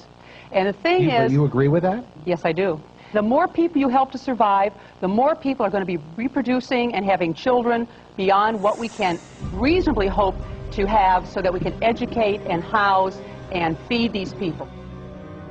When Joyce Tarnow retired in 2004, she told a local newspaper that she had tried to get as many people sterilized as are in my way. She also restated her views on foreign aid, saying that the United States should help those countries that can prosper, but let the others wither on the vine. Citing Haiti as an example, Tarnow said that the Haitian people should be made to stew in their own juices because they had destroyed their environment. In order to really understand the role money plays in the eugenics movement, it is important to keep in mind that its original mission was not to make a profit, but to eliminate a group of people that the elite saw as a financial burden because of things like welfare, crime, taxes, and so forth. And when you look at the wealthy individuals and corporations that fund the modern eugenics movement, you see that this is not really changed. You also see that these people are willing to pay out big money to those who can carry out their agenda. And when Planned Parenthood figured this out, they volunteered for the job. The result is that money has been poured into this organization to the point that Planned Parenthood is now a billion-dollar multinational corporation that operates the largest chain of abortion clinics and birth control facilities in America. While much of Planned Parenthood's financial success has been because of donations from these wealthy individuals and large corporations, it has also raked in billions from you and me. In 2006 alone, despite having made over $60 million in profit, Planned Parenthood received about $350 million from the U.S. government. And in 2009, Planned Parenthood will receive approximately $1 million every single day from the American taxpayer. That's $1 million every 24 hours. That comes directly out of your paycheck and mine. Now, what you may find interesting is how your money is being spent. To give you just one example, we're going to show you part of a website that Planned Parenthood launched in 2008 called TakeCareDownThere.com. The clip is titled, "I Didn't Spew," and I warn you, many of you are going to find it highly offensive, and you're going to find it especially inappropriate for children, despite the fact that is exactly who Planned Parenthood created it for. As you watch this piece, remember, you helped pay for it.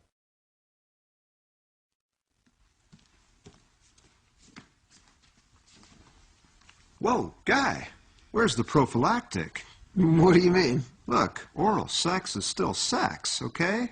If it's unprotected, you gotta reject it. What? What? But I didn't even spew. Guys, doesn't matter. Look, if you're having sex or you're getting some blowjays or whatever, you need to use a condom. Because you could catch a sexually transmitted infection, even if you don't spew.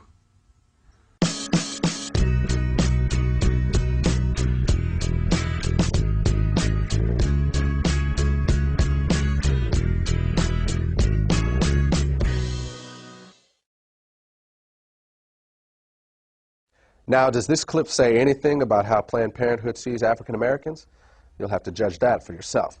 But there's no doubt that if this same video had been made by a bunch of white supremacists or the Ku Klux Klan or some neo-Nazi group, we would all understand the symbolic message behind it. In 2007, Live Action Films of California conducted an undercover investigation of Planned Parenthood offices in several states. Under the direction of the organization's president, Lila Rose, the goal of the project was to determine whether Planned Parenthood officials would accept financial donations on the condition that the money would only be used to eliminate African Americans. The following clips are from the actual recordings of those conversations. When I underwrite abortion, does that apply to minorities too? If you specifically want it to underwrite an abortion for a minority person, you can target it that way. You can specify that that's how you want it spent. Okay, yeah, because there's definitely way too many black people in Ohio, so I'm just trying to do my part. Okay, whatever. Well, blacks especially need abortions too, so that's what I'm trying to do. Well, for whatever reason, we'll accept the money. So the abortion could be, you know, I could give money specifically for a black baby. That'd be the purpose. Yeah, absolutely. If you wanted to designate that you wanted your gift to be used to help an African-American woman in need, then we would certainly make sure that that gift was earmarked specifically for that purpose. Great, because I really face trouble with affirmative action, and I don't want my kids being disadvantaged, you know, against black kids. I just had a baby. I want to put it in his name, you know. So that's definitely possible. Oh, always, always.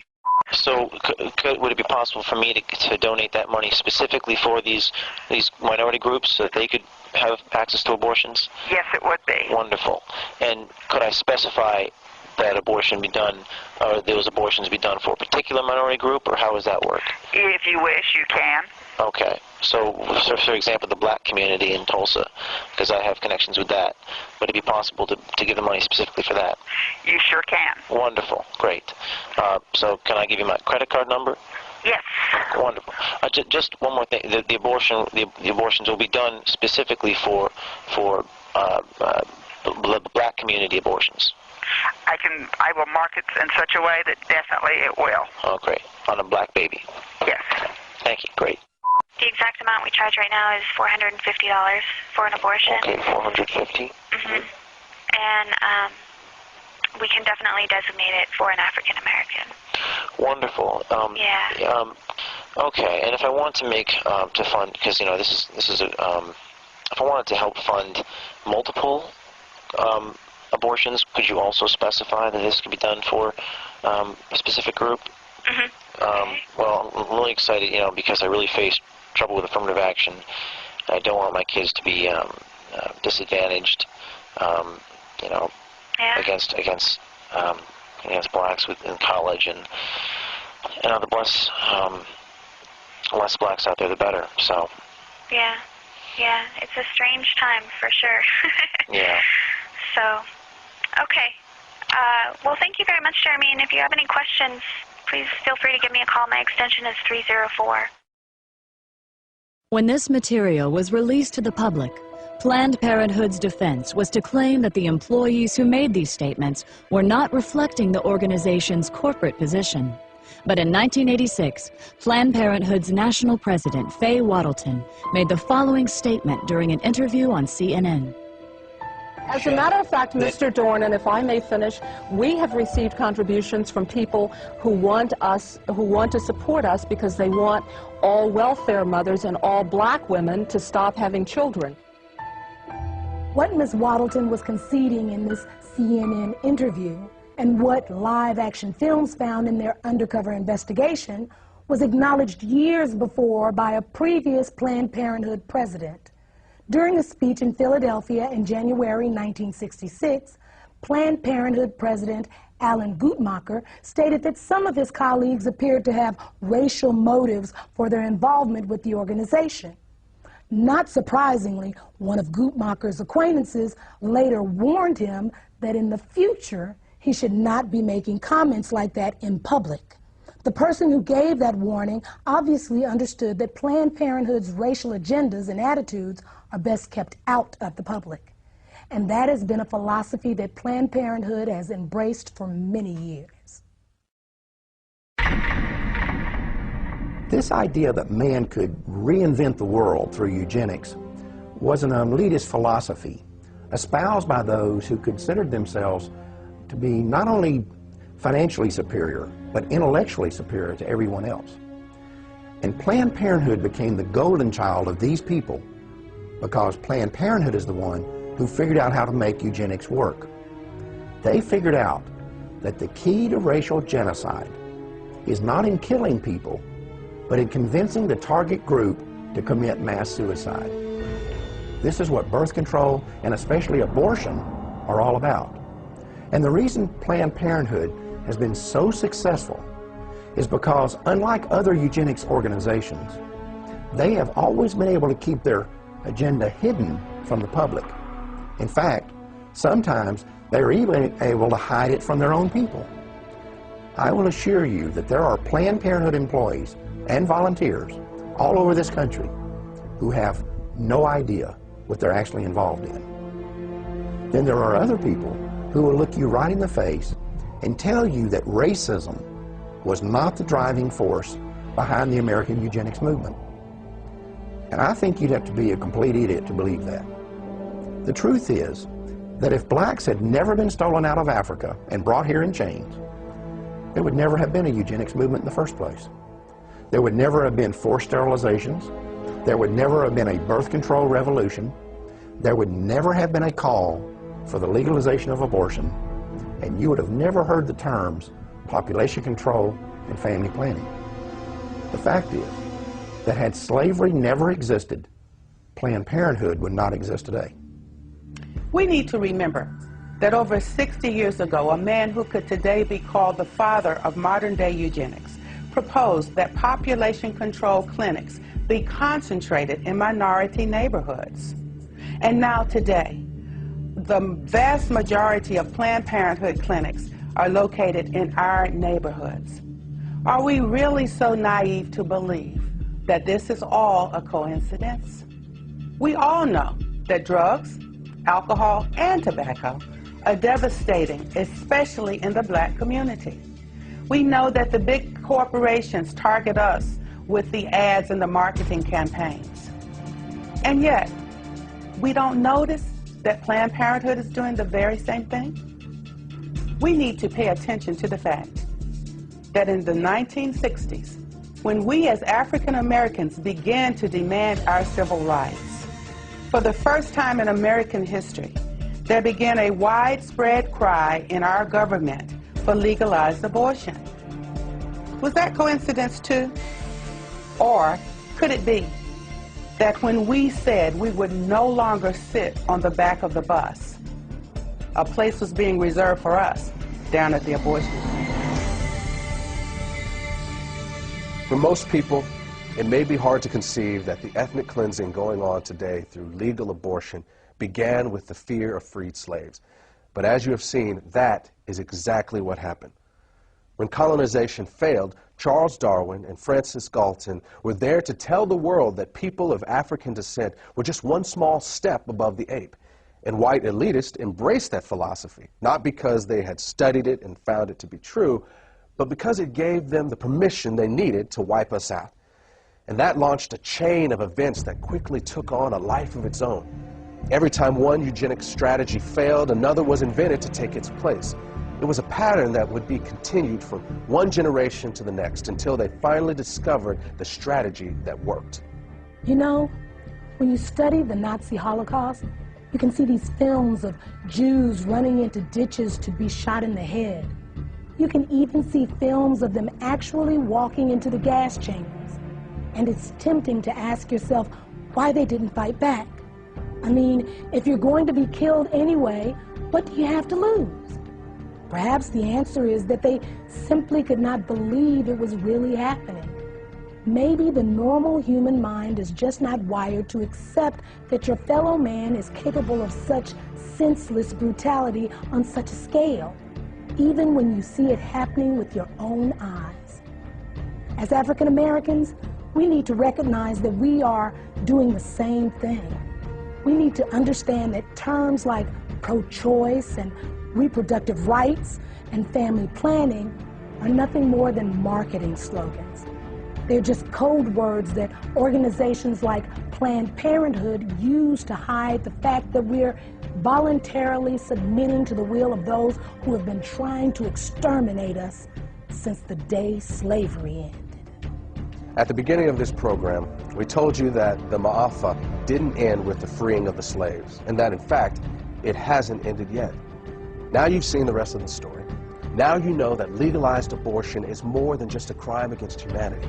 It is also the continuation of a 150-year-old racial agenda that was founded in black genocide. And I hope that you have also come to see that as long as abortion remains legal, the MAAFA cannot end. Thanks for watching. Brothers and sisters, it is time. Yes, it is.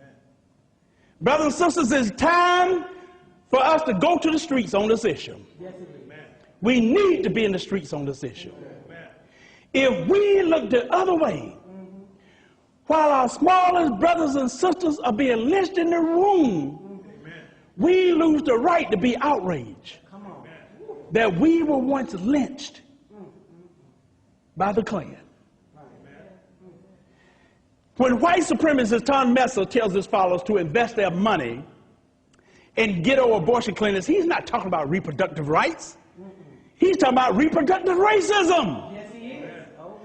When two guys write a book talking about Steve Levette, John Donahue, when two guys, Steve Levette and John Donahue, write a book in which they claim that the high rate of abortion keeps the rate of crime down, be assured, they know that a vast majority of American abortion clinics are in black neighborhoods. Oh, yes, they do. Oh, yes, they do. Come on. They know they're in the minority neighborhoods. What we need to understand is when we let Planned Parenthood into our schools, when Planned Parenthood put their death camps, when we let them put their death camps in black communities, in our communities, and when we sit back and let an elected government official take money out of our paycheck to pay Planned Parenthood, we have been played like fools. Oh, yes, we have. The fact is, if we tolerate something as evil as abortion, we cannot be surprised if it turns around and is used against us. We can't be surprised if it's turned around and used against us. We can't be angry if it's turned around and used against us. Notice for sure, as long as abortion is legal, in America, we'll never be able to stop it being used to commit black genocide. That's right. Amen. We'll never be able to use it as a weapon for what I call the MAAFA. The fact is, if we tolerate something as evil as abortion, we cannot be surprised and angry when it's turned against us. Said that one, didn't I? You know it's easy, you know it was easy to spot the enemy when he was a redneck, toothless redneck. Probably spent about 3 years trying to get past the 4th grade. But today, our enemy don't wear white hoods. No, they don't. Come on, man. Today, our enemies wear a white lab coat. Yes, with a stethoscope around his neck. Yes. And what gets really aggravating sometimes, like a pimp, sometimes he's black. Come on. And this is not about political parties either, because there's a reason I'm an independent. Both the Republican Party and Democratic Party have been in bed with Jezebel and the eugenics business for more years than you and I have been alive. Come on, that's right. I will also tell you this, every time we vote for politicians who tell us they are pro-choice, it's like we're spitting on the graves of our ancestors. Our ancestors did not break the chains of slavery. They didn't escape the plantations and the cotton field just so we could actually then take power and give it to political people who were there to wipe us out. Jesus. That's right. Amen.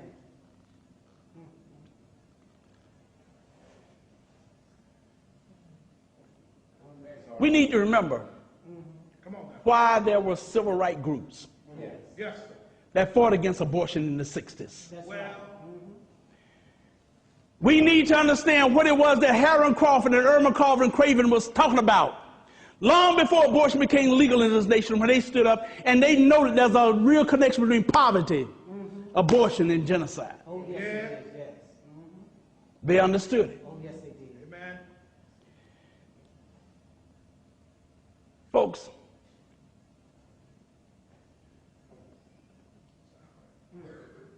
you know, it's time we looked at what's been done to our children. Come on now, Pastor. I had the privilege of meeting Mamie Till in Chicago years ago. Yes. She complimented us on what we were doing. Yes. And my heart was really moved sitting next to her and having this lady look me in the eye and tell me that. Because you remember Emmett Till, and we have to remember what happened. When he was beaten and bludgeoned so bad that most of the time people say, whoa, there's got to be a closed casket. His mother decided, no. She demanded an open casket because she wanted the world to see what they had done to her baby. That's right. Amen. That's right. And it's time we now look and not look away and look what has been done to our children in the womb. Yes. It's womb lynching. Yes, it is. Yes, it is. Come on now, the point is not that killing a black child is worse than killing a white child. It's not. Regardless of the victim's skin color, eye color, or hair color, legalized abortion is a crime against all humanity. Amen. Every one of us. But it's also, it's like a loaded gun aimed right between our eyes. And every time we walk into a voting booth and we help elected politician who says he's pro-choice, by pulling that lever. Every time we pull that lever for a pro-choice, we pull the trigger on that loaded gun. And a child dies. Amen. Yes. Come on now. That's true regardless of what party they're in. That's right. Amen. It's true regardless of what office they're running. That's right. Amen. You and I know there's a lot of pro-choice politicians. They will concede. They'll say, oh, well, yes, we know that abortion is the taking of a human life. They'll admit that. And then they turn around right around and say, but it should be legal. Yes. Well. And I have to wonder, why? No, in fact, I don't have to remember why. I just wonder how many. Come on. How many? Of these politicians who know that abortion is mass murder tolerate it because they think the right people are being murdered. Well, now I don't know the answer to that question, but I do know this. I know that if the Klan, with or without their hoods, were to open up a whole chain of abortion clinics, and they were to concentrate them in the black communities, we will be smart enough to know what's going down. yes. Amen. Amen. Amen. But I'm telling y'all something, brothers and sisters. We shouldn't be smart enough to know what's going down now when Planned Parenthood and these other abortion businesses do the same thing. That's right. The time has come for us to wake up. Yes. The time has come for us to realize that we, our people, are no longer being illegally lynched one or two at a time at the end of a dirt road. It's time for us to realize that our people are being womb lynched. Yes. It is time to realize they are being legally ripped to shreds by millions in air-conditioned rooms with sweet, soft elevator music playing in the background. It is time for us to realize that we are in a war. We're in a war that if we don't become involved and we try to look the other way, it's going to wipe us out. It's called black genocide. It's time that we realize we have found the weapon of mass destruction, and the weapon of mass destruction is the suction machine in Planned Parenthood. That's right. Amen. That's right. Amen. Knowing what we know now, we can no longer look the other way. To end this MAAFA in the 21st century, we as a people will have to do something. To do nothing is not an option.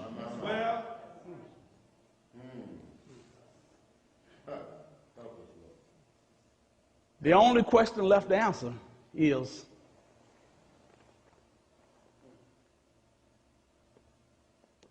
what are we going to do about it?